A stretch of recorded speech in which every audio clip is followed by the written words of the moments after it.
नमस्कार दोस्तों। आरपीएससी क्या पूछेगा, आरपीएससी ने क्या पूछा है, इस सीरीज में आज का जो हमारा टॉपिक है वो है वेक्टर यानी सदिश। आज हम सदिश पढ़ने वाले हैं। देखिए, सदिश में दो पार्ट आते हैं। एक तो आता है आपका सीनियर सेकेंडरी का, जिसे प्योरली खाली सदिश कहते हैं। एक आता है आपका कॉलेज में, जिसको आप वेक्टर कैलकुलस कहते हैं। तो ये दो हमारे हिस्सा है सिलेबस का, vector and vector calculus. Vector calculus में वेक्टर प्लस कैलकुलस मतलब सदिश और उसका अवकलन और समाकलन शामिल होता है, जिसको मैं अलग से एक टॉपिक में अलग से जो आरपीएससी ने क्या पूछा है इस सीरीज में कवर कर चुका हूं। आप जाके वो लेक्चर देख सकते हैं। वेक्टर कैलकुलस को मैं पहले ही कवर कर चुका हूं, क्योंकि ग्रेजुएशन का टॉपिक बच्चों का कमजोर होता है, तो ग्रेजुएशन के पार्ट को पहले करवाना था, इसलिए वो जो टॉपिक था उसको मैंने पहले ही करवा दिया आपको, ताकि समय पे आपको वो मिल जाए, आप पढ़ सके उसको। अब जो वेक्टर वाला पार्ट है उसको लेके आ रहा हूं। वेक्टर में क्या क्या आता है, कैसे क्वेश्चन आते हैं, आरपीएससी ने पहले क्या पूछा है और अब किसकी संभावना बनती है, उसके बारे में बात करेंगे। तो चलिए शुरुआत करते हैं सबसे पहले वेक्टर की। देखिए, वेक्टर बहुत इंपॉर्टेंट टॉपिक है। ऑब्वियसली बात है, पूरा वेक्टर से ही भरा पड़ा है। अगर आप पूरी 3D, खुद तो वेक्टर है ही, उसमें तो कोई दो राय है ही नहीं। उसके बाद आप 3D पढ़िए, त्रिविम ज्यामिति पढ़िए। त्रिविम ज्यामिति पूरी तरीके से 3D से भरी पड़ी है, यहाँ वेक्टर से भरी पड़ी है कि वेक्टर में ही आप समतल का समीकरण, वेक्टर फॉर्म में ही आप रेखा का समीकरण और उसका अभिलंब सदिश, ये सब आपने वेक्टर के फॉर्म में ही बनाए हुए हैं। तो पूरी तरीके से वो वेक्टर पे डिपेंड करता है। तो वेक्टर का अच्छा होना उन टॉपिक का अच्छा होना तय करेगा। अगर आपका सदिश अच्छा है, तो आपका 3D भी अच्छी है, वरना ये प्रॉब्लम क्रिएट करेगी। तो इसलिए जरूरी हो जाता है कि सदिश को हम कवर करें। और सदिश की जो इंपॉर्टेंस है वो हर कंपटीशन एग्जाम जानता है।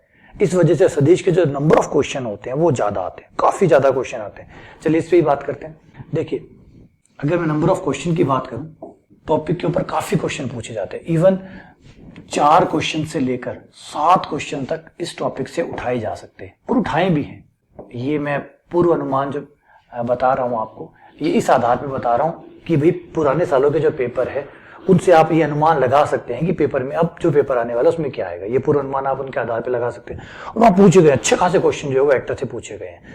तो 4 से 7 क्वेश्चन तक जा सकते हैं। वो डिपेंड करता है कि जो पेपर बना रहा है उसका दिमाग उसके लिए क्या करता है, क्योंकि सदिश में जैसे मैंने बताया बहुत पोटेंशियल है, बहुत इंपॉर्टेंट टॉपिक है। आप देखिए, फिजिक्स पढ़ते हैं तो फिजिक्स वाला टीचर जो आता है क्लास में वो पहले ही समझाता है भैया वेक्टर जिसने समझ लिया उसने सदिश का बहुत बड़ा हिस्सा समझ लिया। क्योंकि चाहे आपका गुरुत्वीय बल हो, चाहे आपका वैद्युत बल हो, चाहे आपका चुंबकीय बल हो, सबके सब सदिश के इर्द गिर्द ही बनेंगे। तो सदिशों को पकड़ लीजिए तो आपने फिजिक्स का आधा हिस्सा कवर कर लेते हैं। तो सदिश इस तरीके से इंपॉर्टेंस रखता है, और यही मैथ्स में भी स्थिति ऐसी है। सदिश के साथ आप जाएंगे तो बहुत बड़ा हिस्सा जो आपके मैथ्स का है वो सदिशों पे डिपेंड करता है किसी न किसी तरीके से। तो वेक्टर जो है वो रियल में इंपॉर्टेंट पार्ट है, इसलिए जरूरी है कि भाई इस टॉपिक को अच्छे से समझे ताकि और टॉपिक भी ठीक हो जाए। प्लस खुद के टॉपिक में जो जान है वो भी समझनी जरूरी है कि 4 से 7 क्वेश्चन इस टॉपिक से पूछता है। तो जब पूछता है तो इतने क्वेश्चन तो बहुत है। और वेक्टर में एक्चुअली बताऊं तो कुछ भी नहीं है। कि वेक्टर में है क्या, वेक्टर में समझिए सबसे पहले कि भैया सदिश क्या है। सबसे पहला क्वेश्चन यही है। अब बच्चे क्या करते हैं सदिश के बारे में, क्या सदिश वो होता है जिसकी दिशा होती है। सदिश क्या है, जिसकी दिशा होती है। क्या इतनी परिभाषा पर्याप्त है? अजीब लगता है मुझे। मैं कई बार बच्चों से पूछता हूं कि भाई जो तैयारी कर रहे होते हैं उनसे पूछता हूं भैया सदिश क्या है, तो बच्चे कहते हैं सदिश सर वो होते हैं जिसकी दिशा होती है। हद हो गई यार। समुद्र वो होता है जिसमें पानी होता है। इतनी परिभाषा से आपने एक गिलास के पानी को एक समुद्र के पानी के बराबर कर दिया। आपने कहा कि समुद्र क्या है, समुद्र वो है जिसमें पानी होता है। तो भाई पानी जो है वो आपके गिलास में भी होता है, कटोरी में भी डाल सकते हो आप, तो आपकी कटोरी समुद्र होगी। हद होगी। समुद्र की इतनी बेइज्जती वही यहां होती है। तो सदिश के साथ भी कुछ ऐसा ही होता है। भैया इतना इजी नहीं है कि सदिश जिसकी दिशा होती है, ये इसकी एक एक विशेषता है। वही जैसे कहे हाथी के सूंड होती है, ये एक विशेषता है। खाली सूंड से हाथी नहीं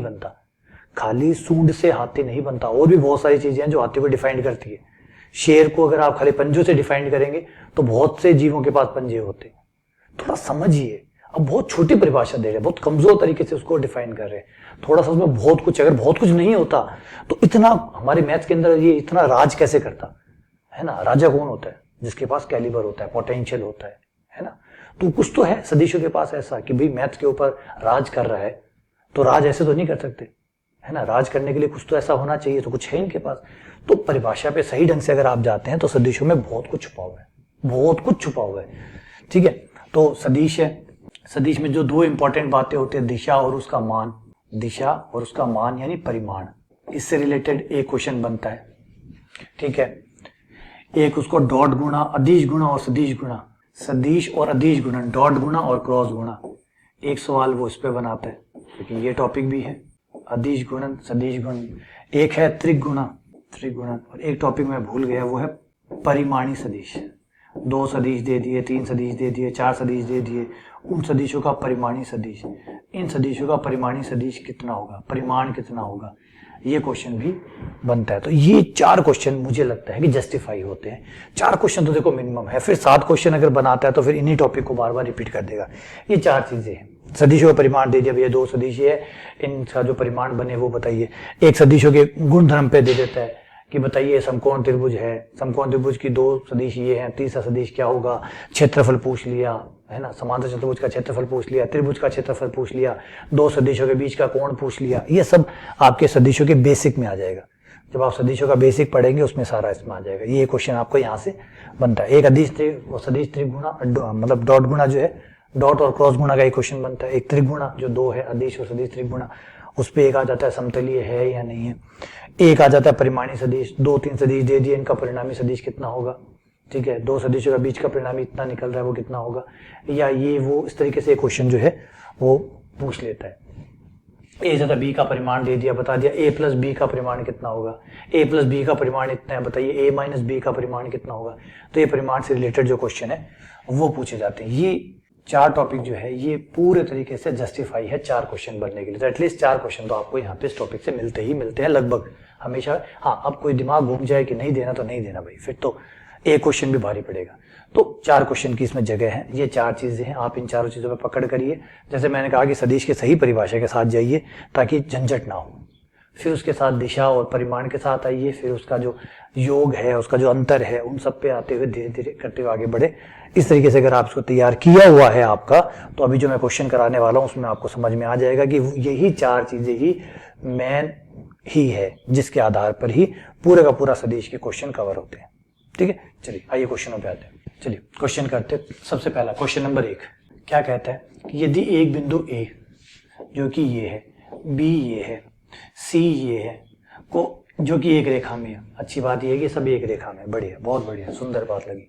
अभी एक रेखा में क्या कर रहे हैं कि जो बी है वो AC को किस अनुपात में विभाजित करता है, बी बिंदु AC को किस अनुपात में विभाजित करता है। इसका मतलब ये रहा आपकी लाइन, ये रहा आपका A पॉइंट, ये रहा आपका C पॉइंट, और बीच में कहीं ना कहीं है B पॉइंट जिसका अनुपात हमें नहीं पता। ठीक है, ए सदिश जो है वो हमारा ये रहा 11, 3, 7। तो मैं अगर इसको कार्तीय निर्देशांक में लिखूं तो 11, 3 और 7, 11, 3, 7 ये हो गया। उसके बाद में बी है 5, जे है नहीं तो 0, 5, 0, -2, 5, 0 और -2, ये बी होगा। ये ए हो गया, ये सी हो गया। फिर आते हैं हम बी पर।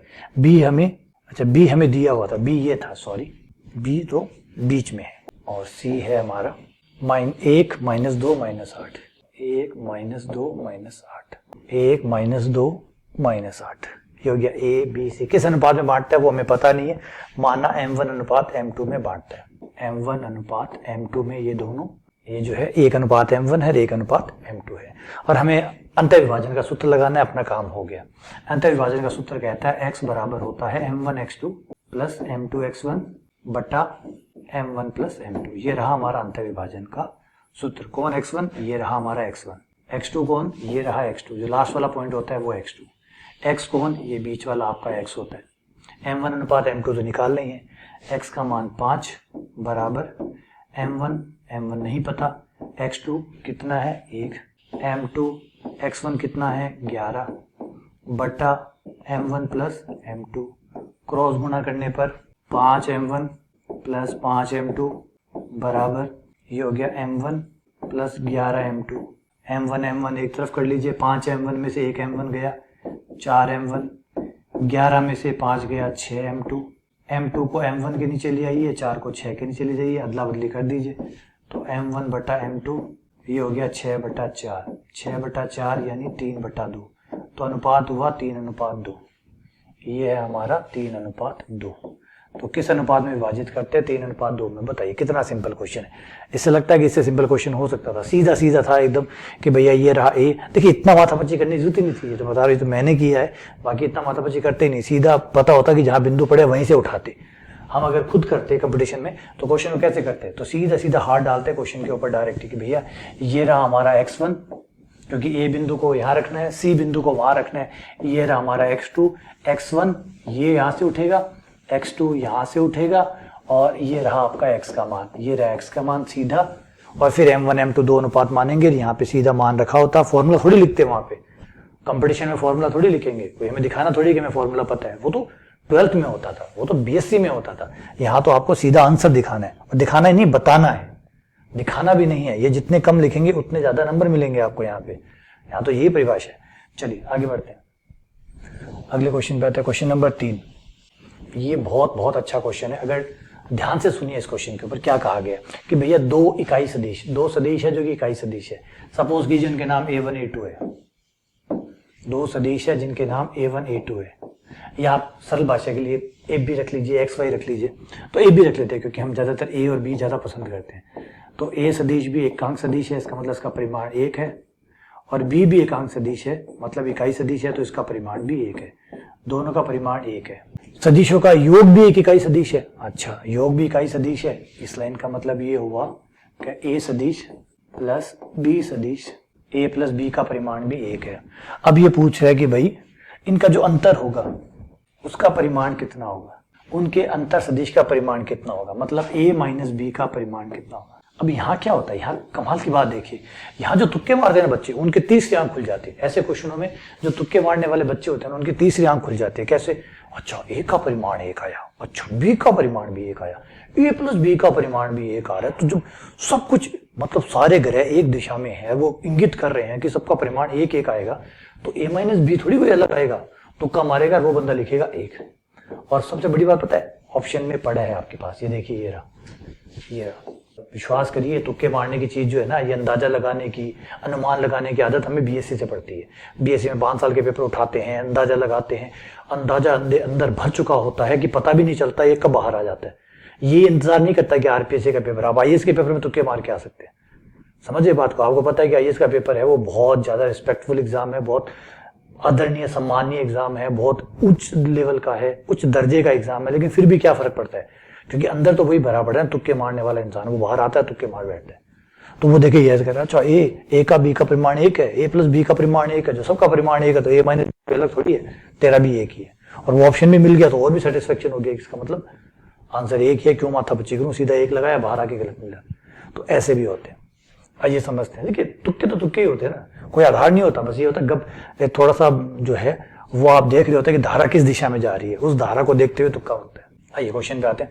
अब करना क्या है, इन चारों के बीच में ए का परिमाण, बी का परिमाण, ए प्लस बी का परिमाण, ए माइनस बी का परिमाण, इन चारों के बीच में जो रिलेशन होता है, जो संबंध होता है, वो ये होता है कि ए प्लस, लिख लीजिए कहीं आपको जरूरत पड़ेगी इसकी, ए प्लस बी के परिमाण का स्क्वायर प्लस ए माइनस बी के परिमाण का स्क्वायर, दोनों के वर्गों का योग बराबर होता है 2 ए के परिमाण का स्क्वायर प्लस बी के परिमाण का स्क्वायर। इसे समांतर चतुर्भुज नियम कहते हैं।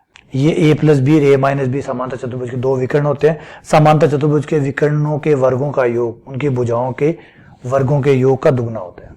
तो ए प्लस बी का परिमाण हमें 1 दिया हुआ, 1 का स्क्वायर 1 हो गया, ये 1 आ गया, ये आ गया ए माइनस बी बराबर 2, ए का परिमाण 1, बी का परिमाण 1, तो वर्ग करने पर भी 1 आ जाएगा, 2 और 2, 2 इंटू 2 4 हो गया, 1 को इधर ले गए वो 3 हो गया, तो आपका ए वेक्टर माइनस बी वेक्टर का परिमाण का स्क्वायर आपका आ गया 3, और आप 2 उधर भेज देंगे तो भैया ये अंडर रूट बन जाएगा, ए वेक्टर माइनस बी वेक्टर बराबर अंडर रूट 3, माइनस का 3 ना लगाइएगा क्योंकि परिमाण माइनस के नहीं होते हैं, परिमाण लंबाई होती है, लंबाई सदैव धनात्मक होती है, इसलिए अंडर रूट 3 ये आपका आंसर है।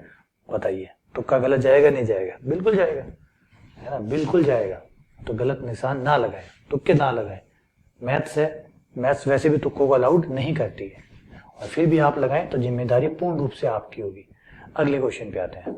अगला क्वेश्चन क्या कहता है कि भैया एक समांतर चतुर्भुज है, बिल्कुल है साहब, संलग्न भुजाओं के सदिश दिए गए हैं। संलग्न भुजाएं का मतलब होता है कंटिन्यूस भुजाएं, पहली भुजा के साथ जो जुड़ी हुई दूसरी भुजा है उसकी बात कर रहे हैं। मान लीजिए ये आपका समांतर चतुर्भुज है, थोड़ा अजीबोगरीब है, ये भुजा है आपकी, मान लीजिए ए वेक्टर, तो ये जो संलग्न भुजा है ये है बी वेक्टर, तो इन्हें संलग्न भुजाएं कहते हैं। तो संलग्न भुजाएं आपको दी गई है, पूछा गया है कि जो समांतर चतुर्भुज है इसका वर्ग इकाई में क्षेत्रफल कितना होगा। तो समांतर चतुर्भुज का जो क्षेत्रफल होता है वो बड़ा ही आसान होता है, बहुत ही आसान होता है। इतना इजी क्वेश्चन पूछा है आरपीएससी ने, लिख लीजिए का क्षेत्रफल, मजे से आएगा, घूमता घूमता आएगा, एकदम सीधा। आपको ये जो ए वेक्टर है और ये जो बी वेक्टर है इनकी क्रॉस गुणा करनी है और फिर परिमाण निकालना है। क्रॉस गुणा, सिर्फ क्रॉस गुणा करनी है, परिमाण निकालना है, हो गया काम आपका। तो पहले ए क्रॉस बी निकाल लें। ए क्रॉस बी निकालने का मतलब सारणिक बना के ए क्रॉस बी तैयार करते हैं। तो ए क्रॉस बी आई जे के, और भाई कितने हो, 1 2 3 हो। पहला वेक्टर कितना है 1 2 3, दूसरा वेक्टर कितना है -3 2 1, 3 2 1, वज्र गुणा करें, सॉल्व करें, 2 -6 -4 आई, माइनस का जे तो 1 और 9 10 माइनस का 10 जे, के वाला 2 और 6 8 8 के। आ जाइए परिमाण और निकाल लेते हैं। अंडर रूट आई के गुणांक का वर्ग, 4 का वर्ग 16, 10 का वर्ग 100, 8 का वर्ग 64, 64 और 16 80, ये आ गया अंडर रूट 180। 180 हमारा होता है 9 इंटू 20, और 20 को 4 इंटू 5, 9 का 3 बाहर, 4 का 2 बाहर, 5 अंदर, ये हो गया 6 रूट 5, 6 अंडर रूट 5। कहाँ हो भैया 6 अंडर रूट 5, ये रहा 6 अंडर रूट 5। ठीक है, सिंपल था, कोई दिक्कत ही नहीं कि क्षेत्रफल ये है इसका क्षेत्रफल, ये जो अंदर है कितनी जगह है इसके अंदर, ये क्षेत्रफल कहलाता है। और ये जो है वो ए क्रॉस बी के परिमाण से प्राप्त हो जाता है समांतर चतुर्भुज का क्षेत्रफल। चलिए आगे बढ़ते हैं, अगले क्वेश्चन पे आते हैं। ये रहा किसी अशून्य सदिश ए जो है वो एक अशून्य सदिश है, उसके लिए इसका मान निकालिए। ये क्वेश्चन जो है वो आपको आरबीएससी वाली बुक्स में मिल जाएगा। आरबीएससी वाली बुक के अंदर जो सदिश एवं यांत्रिकी की बुक है उसकी पहली प्रश्नावली के अंदर ये क्वेश्चन है। ठीक है, A cross I, A cross J, A cross के, इसका आंसर शायद 2a आता है, 2a वेक्टर आता है। ठीक है ना, आप देख लीजिए अभी मिल जाएगा आपको। करना क्या है, ज्यादा कुछ नहीं करना है, पहले ए को आई के साथ क्रॉस गुणा करनी है, फिर जो आए उसको दोबारा आई के साथ क्रॉस गुणा करनी है। इसको देखते हुए, इस रिजल्ट को देखते हुए आप अंदाजा लगाएंगे कि ये क्या आएगा, फिर ये क्या आएगा। और जहां तक मुझे पूरा याद है कि ये 2a वेक्टर आंसर इसका आएगा, क्योंकि जब निकाले हुए क्वेश्चन होते हैं ना तो वो आपको आधे तो याद रहते ही हैं। अच्छा ये इसका तो ये आंसर आया था, और ये क्वेश्चन जो है अच्छे क्वेश्चनों में माना जाता है, और अच्छे क्वेश्चनों को तो कोई भूलता भी नहीं है, तो ये अच्छे क्वेश्चन में माना जाता है। तो उसको है, अब आप मैं करके दिखा देता हूँ कि कैसे होता है। सबसे पहले इसमें आपको एक ए वेक्टर मानना है, माना ए वेक्टर को मान लीजिए, माना ए सदिश बराबर है हमारा A1 आई कैप, A2 जे कैप और A3 के कैप, ये हमारा ए वेक्टर है। ठीक है, अब हमें ए को आई के साथ क्रॉस गुणा करना है, तो ए वेक्टर को क्रॉस करना है आई के साथ, तो ये हमारा आ जाएगा आई जे के, A1 A2 A3, फिर आई वेक्टर यानी आई 1 हो गया, जे है नहीं 0, के है नहीं 0। सॉल्व करेंगे तो ये 0 0, आई वाला 0 हो गया, 0 आई, जे वाला 0 minus A3, minus minus plus A3 जे कैप प्लस, और के वाला हो जाएगा माइनस A2 के कैप। ठीक है, ये आ गया, दोबारा चेक कर लेते हैं। आई ये 0 हो गया, जे वाला minus A3 minus minus plus हो गया, के वाला माइनस A2 हो गया। अब इसको दोबारा से आई से क्रॉस गुणा करना है, दोबारा आई के साथ क्रॉस गुणा करने पर ए क्रॉस आई से जो आया है उसको दोबारा आई के साथ क्रॉस गुणा करने पर सारणिक बनाइए, आई जे के, और ये आया है 0 A3 माइनस A2, और वो है हमारा, ये हो ही गया, और आई वाला तो आई है ही है जो कि 1 0 0 हो गया। तो ये सॉल्व करने पर आपका आ जाएगा 0 0 0 आई कैप, 0 आई, जे वाले में आ जाएगा 0 माइनस A2 जे कैप, 0 माइनस माइनस प्लस, फिर के वाला A3 के आ गया है। तो इसको देख के हम ये बता सकते हैं कि अब आगे क्या होने वाला है, आगे की राह कैसे चलेगी। आई क्रॉस जे क्या आएगा, अब यहाँ देखिए, जब आई से गुणा है तो आई वाला 0 आ रहा है, बाकी दोनों आ रहे हैं, जे आ रहा है, के आ रहा है। तो इसका मतलब जब जे के साथ करेंगे तो बाकी दोनों आएंगे, माइनस A1 आई, जे वाला नहीं आएगा, सिर्फ जे वाला नहीं आएगा, आई और के आएंगे, और अपने गुणांकों के साथ गुणा होके आएंगे। देखिए जे A2 से गुणा होके आ रहा है, जे के साथ A2 आ रहा है, के साथ A3 आ रहा है, तो यहाँ पे भी ऐसे ही होगा, आई के साथ A1 और के साथ A3, लेकिन जे के साथ 0। ऐसे ही तीसरा जो के साथ बनाएंगे उसमें के नहीं आएगा, के वाला 0 आएगा, के वाला 0 आएगा, तो माइनस A1i माइनस A2j, और जो के वाला है वो 0 हो जाएगा। अब आप सबको जोड़ेंगे इन तीनों को, तो देखिए क्या आता है। जोड़ने पर आपका हो गया A1 2 A1 माइनस का 2 A1 i cap, 2 he A2 हो जाएंगे, एक A2 ये रहा, एक A2 ये रहा, तो 2 ही A2 हो गए, और 2 ही आपके के वाले हो जाएंगे, 2 A3 के, हर चीज 2 बार है, 2 कॉमन, माइनस का 2 कॉमन, और ये बन गया आपका वापस से A वेक्टर, माइनस का 2A। ये लीजिए, ये वो आंसर। तो भैया ये तो धोखा दे गया, और एक्चुअली धोखा नहीं दिया है। जब मैंने ये कहा था तो उस समय मैंने ये कहा था कि शायद, क्योंकि इसमें गड़बड़ है, इसमें गड़बड़ी है कि जो किताबों में क्वेश्चन है, इस बार आरपीसी बहुत अच्छा खेल गई, गेम खेल गई, पूरा गेम ये खेल गई कि यहाँ पे जो किताब है, किताब में ये जो आई है एक, ये शायद आगे है, क्रॉस है, आई क्रॉस ए क्रॉस आई है, आई क्रॉस ए क्रॉस आई है, तो उसमें आई आगे है, इस वजह से ये माइनस का डिफरेंस आ गया, और उसमें आंसर आता है 2A, क्योंकि उसमें आई आगे होता है, इसमें आई पीछे रहेगा। बढ़िया, बहुत बढ़िया, होना भी ऐसे चाहिए। सीधे जो किताबों के क्वेश्चन है वो एकदम सीधे उठाने से बेहतर है थोड़ा बहुत तो बदलाव करे, ताकि बच्चा भी कंफ्यूज हो, फायदा ना मिले। यहाँ देखिए ये कंफ्यूज हुआ, जैसे मैं हुआ, वैसे आप भी कंफ्यूज हो सकते हैं। आप लोगों ने भी अगर क्वेश्चन निकाला है तो याद रखिए इसमें जो फर्क है वो ये है कि उसमें आई आगे है, इसमें आई पीछे है। ठीक है ना, चलिए आगे बढ़ते हैं, अगले क्वेश्चन पे आते हैं। ये रहा हमारा अगला क्वेश्चन। क्या कहता है कि बिंदु P रेखाखंड AB को, एक बिंदु P है जो रेखाखंड AB को 3:2 में बांटता है। A तथा P के स्थिति सदिश हमें दिए गए। ये तो है हमारा A का स्थिति सदिश है, और ये है हमारा P का स्थिति सदिश। ठीक है, ये है भैया P का, और ये है भाई A का, और B गायब है। अच्छा, B गायब है, ठीक है भाई। ये है A वेक्टर, ये है B वेक्टर, और जो इनको विभाजित कर रहा है वो है P वेक्टर, और जिस अनुपात में विभाजित कर रहा है वो है 3:2। 3:2। तो अंतर विभाजन का सूत्र लगाइए और अपना काम हो गया। P वेक्टर बराबर बराबर होगा, ये जाके इससे गुणा होगा, M1 into B, M2 into ए। M1 ये M1 है, ये M2, M1 into B, M1 into B vector. ये हमने सदिशों का जो अंतर विभाजन का फॉर्मूला है वो यूज किया है, M1 into B, M2 into ए बटा M1 प्लस M2। मान रख दीजिए, M1 का मान है 3 बी वेक्टर, प्लस M2 का मान है 2 ए वेक्टर, बटा 3 प्लस 2 5। लेकिन हमें तो बी वेक्टर, ए वेक्टर दिया है, पी दिया है, बी निकालना है, तो वजह गुणा कर दीजिए, 5 को इधर भेज दीजिए, 5 पी वेक्टर, फिर हमें बी निकालना है, ए दिया हुआ तो ए को भी इधर भेज दीजिए, माइनस 2 ए वेक्टर, बट्टे में जो बी के साथ 3 है उसको बट्टे में आ जाएगा, ये लीजिए आपका बी वेक्टर आ गया। यानी पी वेक्टर को 5 से गुणा करना है, ए वेक्टर को दुगना करना है, फिर घटाना है, 3 का भाग देना है। मतलब कुल मिला के ये कि मान रख दीजिए, ज्यादा अच्छा रहेगा, इतना याद नहीं रहेगा।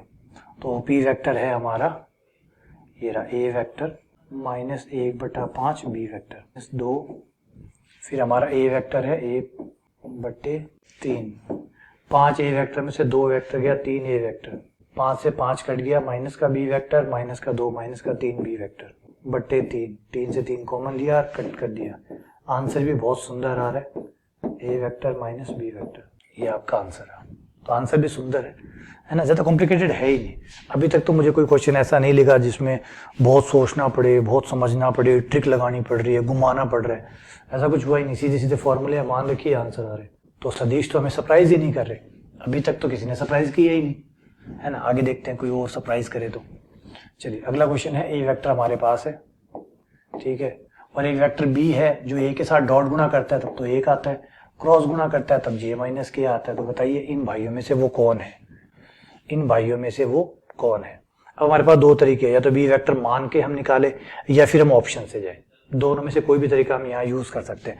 पहला तो ये है कि देखिए ध्यान से सुनिए, पहला तो ये है कि हम ऑप्शन से जा सकते हैं। भैया ऑप्शन ट्राई कर लें, इनको, इस भैया को पहले बी वेक्टर माने, इसके साथ डॉट गुणा करें, देखे 1 आ रहा है क्या, फिर इसके साथ क्रॉस गुणा करके देखें जी जे माइनस के आ रहा है कि जो ऑप्शन सही देगा वो सही है, वरना गलत है।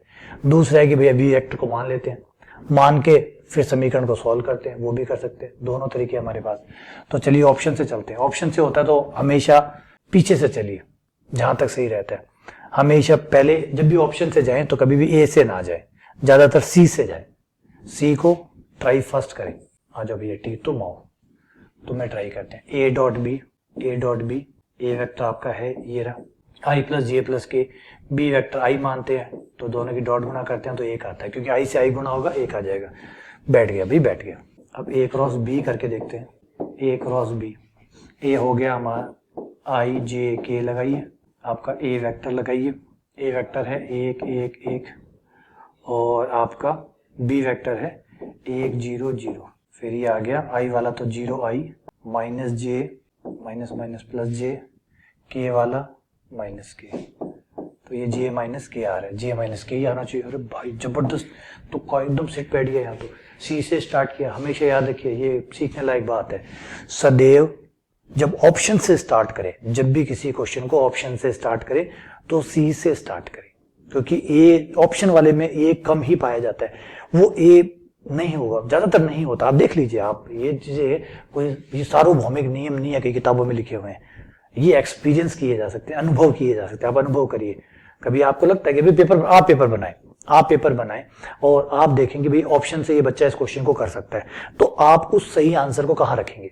ए पे रखेंगे, ताकि वो पहली बार में 8 लगाए और सीधा आंसर आ जाए। नहीं चाहेंगे ना आप क्या चाहेंगे? आप चाहेंगे कि वो डी पे मिले, ताकि बंदा अगर ए से आ रहा है तो ए बी सी डी आए।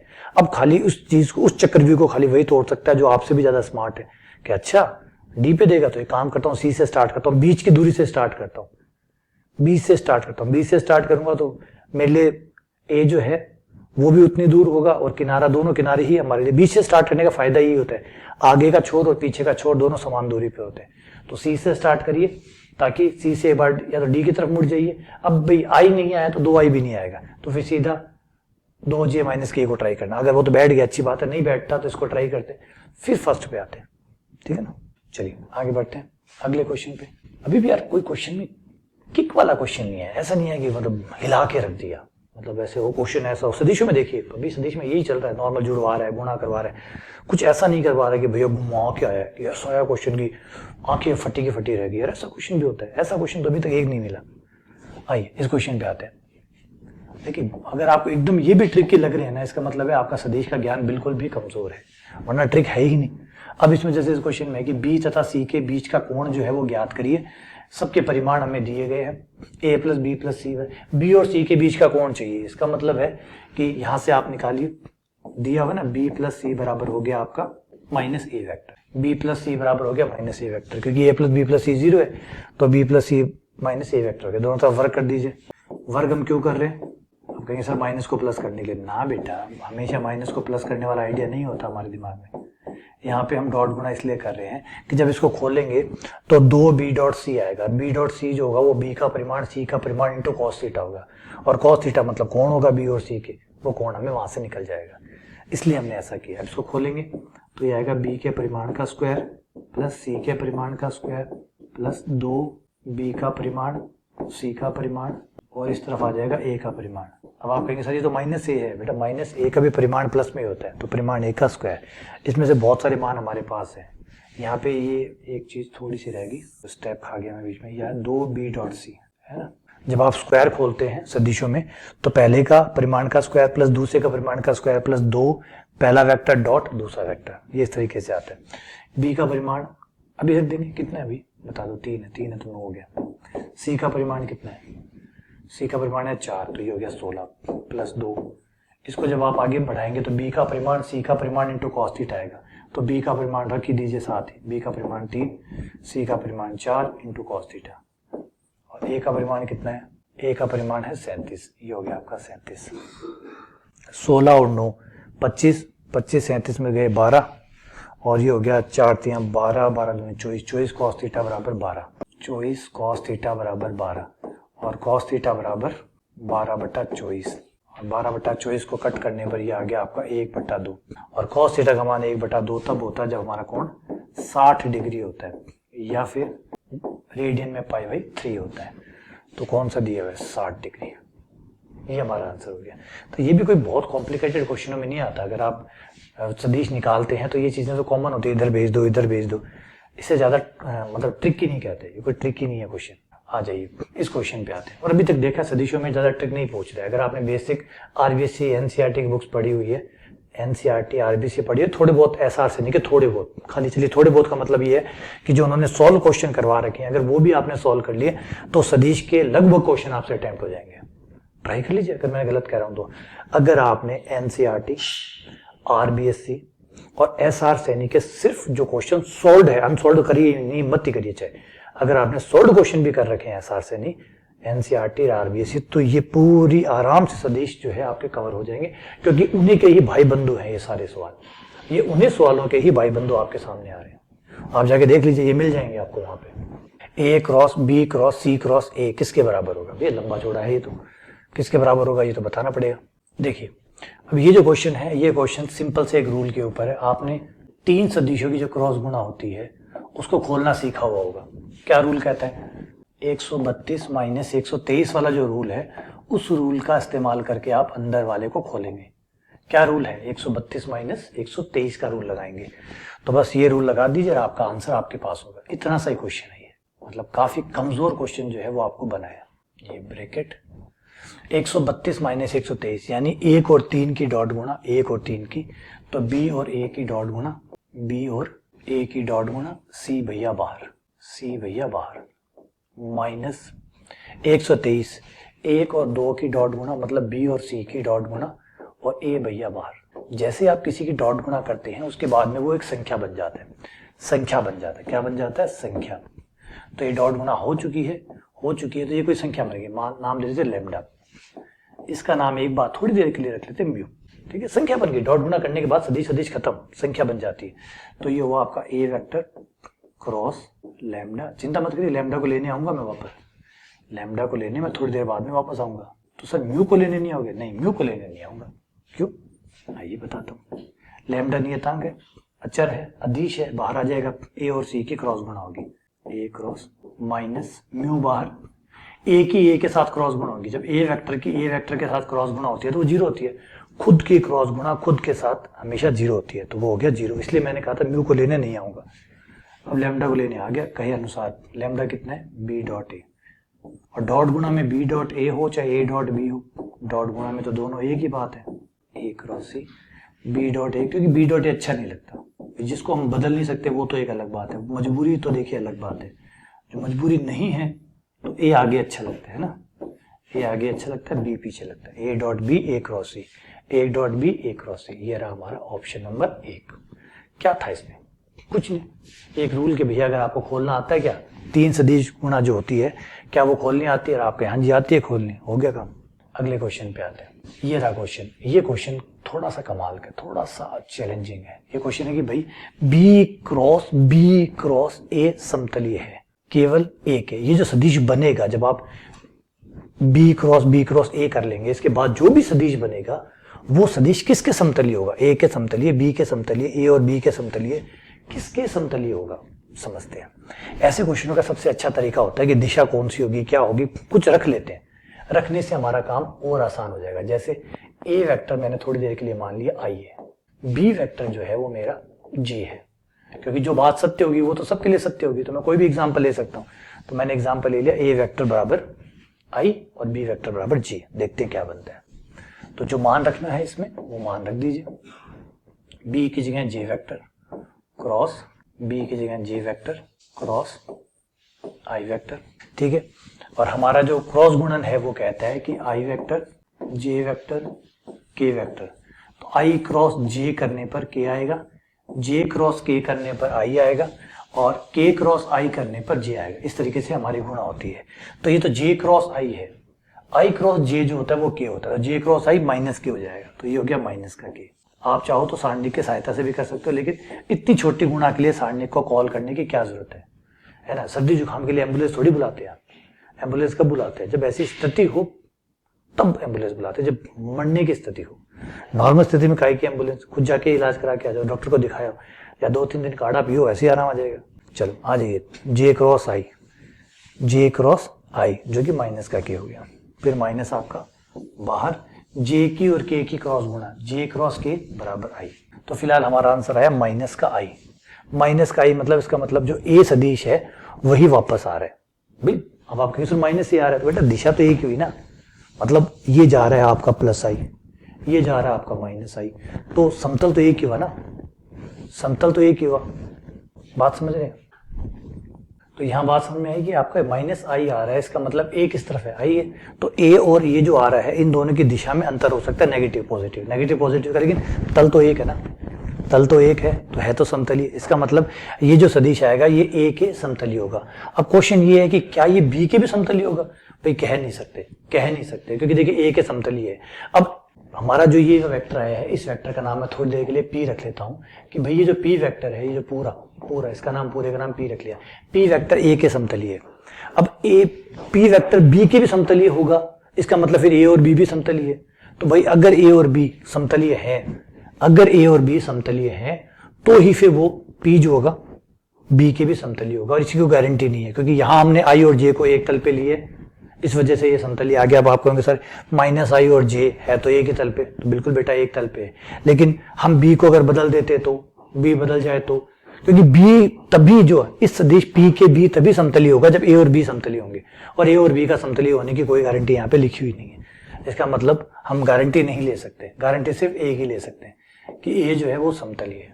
ठीक है, चलिए आगे बढ़ते हैं। और इस क्वेश्चन को और भी तरीके से कर सकते हैं आप, सदिशों की जो डायरेक्शन होती है ना उसके हिसाब से भी कर सकते हैं। भैया देखिए ये रहा आपका ए वेक्टर, दिख रहा है, ये रहा मेरा ए वेक्टर, या नीचे ले लीजिए ये रहा ए वेक्टर, ये रहा बी वेक्टर, दिख रहा है आपको, ये रहा B vector, A vector B vector. अब जो क्रॉस गुणा होगी P cross A, B cross A, ये जाएगा मेरे जो धड़ है इस पे लीजिए सीधा, ये रहा बी क्रॉस ए, ये रहा आपका बी वेक्टर, ये रहा आपका ए वेक्टर, ये रहा बी क्रॉस ए। अब जो इनकी क्रॉस गुणा करेंगे बी क्रॉस ए, मतलब इसकी और इसकी क्रॉस गुणा करेंगे तो वेक्टर बनेगा ए की दिशा में, इसकी दिशा में या इसके विपरीत दिशा में, इस हाथ इस दिशा में बनेगा, यानी इसके साथ वो समतली होगा, और ये दोनों समतली हैं, कोई गारंटी नहीं है। ठीक है ना, तो ये क्लियर हो गया। तो श्योर नहीं हो सकते यहाँ पे, या थोड़ा और डिटेल की जरूरत है तो हम श्योर हो सकते हैं। चलिए आगे बढ़ते हैं, अगले क्वेश्चन पे आते हैं। अगला क्वेश्चन सिंपल सही है, ये P दिया गया है, ये Q दिया गया है, और अगर यहाँ ध्यान से देखें तो थोड़ा सा खेल भी खेला गया है। P और Q को अगर आप ध्यान से देखें तो हल्का सा खेल भी खेला गया है कि P और Q की डॉट गुणा करके देखिए, P और Q की अगर आप डॉट गुणा करके देखते हैं, P डॉट Q करने पर I से I जो कि 3 आएगा, J से J -6 आएगा, K से K 3 आएगा, तो P डॉट Q 0 आ गया। इसका मतलब P और Q लंबवत है, यानी P डॉट Q 0 है। हमें फिलहाल इतना ही चाहिए। अब आ जाते हैं हमारे क्वेश्चन के ऊपर। इसमें है P vector minus Q vector का स्क्वायर, और अभी मैंने स्क्वायर का फॉर्मूला आपको बताया था, वो होता है P के परिमाण का स्क्वायर प्लस Q के परिमाण का square minus 2 P vector dot Q vector, P vector dot Q vector. P vector का परिमाण हो जाएगा अंडर रूट, यहाँ पे आ जाइए, P वेक्टर का परिमाण बराबर हो जाएगा अंडर रूट, करिए I का स्क्वायर 1 4, 1 और 4 5, 5 और 9 14, Q का परिमाण, Q का परिमाण ये आ गया 3 9 9 9 18, 18 और 1 19। जब इसका तो आंसर संख्याओं में आ नहीं रहा, मैं तो संख्या निकालने के लग रहा हूँ, यहाँ तो संख्या आ ही नहीं रही है, ये तो कह रहा है इतना आ गया, तो P डॉट Q 0 हो गया भाई, ये 0 हो गया, बात खत्म। चलिए तो ये हो गया P का परिमाण का स्क्वायर प्लस Q का परिमाण का स्क्वायर, ये 0 हो गया। ठीक है ना, ये परिमाण का तो आंसर ही नहीं आ रहा, मैं ऑप्शन देख नहीं रहा। ये देखिए, ये भी मैंने गलती की, मेरी गलती से सीखी, आपकी हिस्से की गलतियां मैं करता जाऊंगा, सीखते जाइए आप, क्योंकि मैं परिमाण निकालने में लगा, मैंने ऑप्शन देखी नहीं, ऑप्शन में कहीं परिमाण आ ही नहीं रहा है। ऑप्शन का तो आंसर PQ की ही भाषा में पूछ रहे हैं, उसी का आंसर PQ की भाषा में पूछ रहे हैं।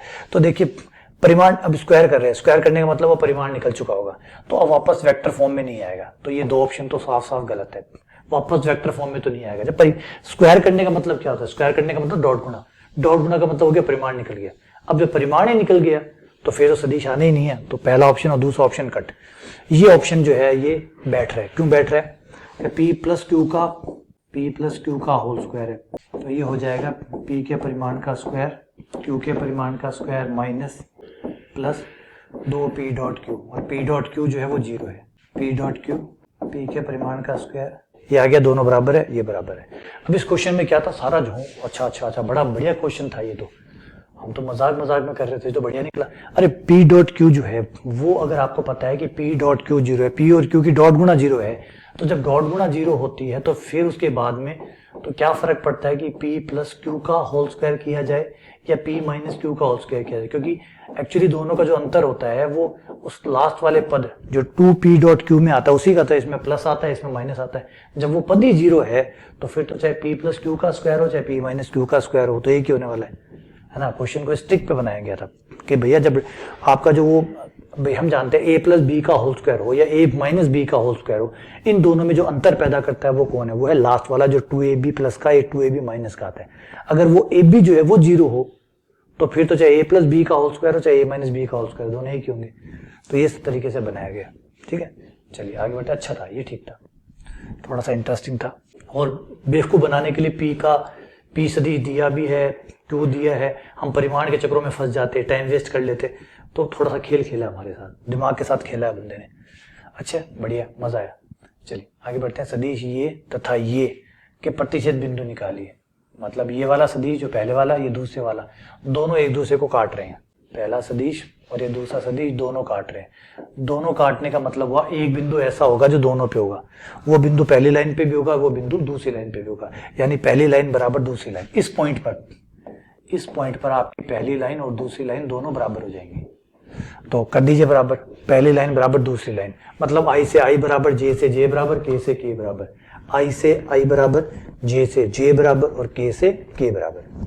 तो आई देखिए, आई दो जगह बिखरे हुए, आई को 7 करना पड़ेगा, 7 प्लस 2 k1, 7 प्लस 2 k1, ये आई इससे आया, एक आई इससे भी आएगा, 3 plus k2, 3 plus k2, k2 को यहाँ ले आइए, 2 k1 minus k2, 3 minus 7 minus 4, equation number 1। अब इक्वेशन 2 और बना लीजिए, जे वालों से बन जाएगी, जे वाले हाजिर हो गई। जे वाला है 10, तो ये रहा 3, ये रहा 10 plus 3 k1, 10 plus 3 k1, 5 plus यहाँ से जे वाला 5 प्लस 2 k2, तो 3 k1 माइनस 2 k2 बराबर 10, 5 माइनस 10 माइनस का 5। क्वेश्चन नंबर 2, 1 और 2 को सॉल्व करना है, हमारा आंसर हमारे पास होगा। सॉल्व करने के लिए क्या करना होता है, गुणांकों को बराबर करना होता है। कर दीजिए बराबर, इसको 3 से गुणा कर देते हैं, इसको 2 से गुणा कर देते हैं और फिर घटा देते हैं। उसको 3 से गुणा करते ही हो जाएगा 6 k1 माइनस 3 k2 बराबर 12। इसको 2 से करते ही 6 k1 माइनस 4 k2 माइनस 10, घटाने पर माइनस प्लस कट गया, ये आ गया k2 बराबर माइनस का 2, k2 बराबर माइनस 2 और k1 बराबर आ जाएगा इसका 2, तो माइनस माइनस प्लस 2, 6 k1 बराबर माइनस का 3। क्या ये सही निकाले हैं मैंने या कुछ गड़बड़ की है? सही है, ठीक है। अब आप अपना मान रख के फाइनल आंसर निकाल लीजिए।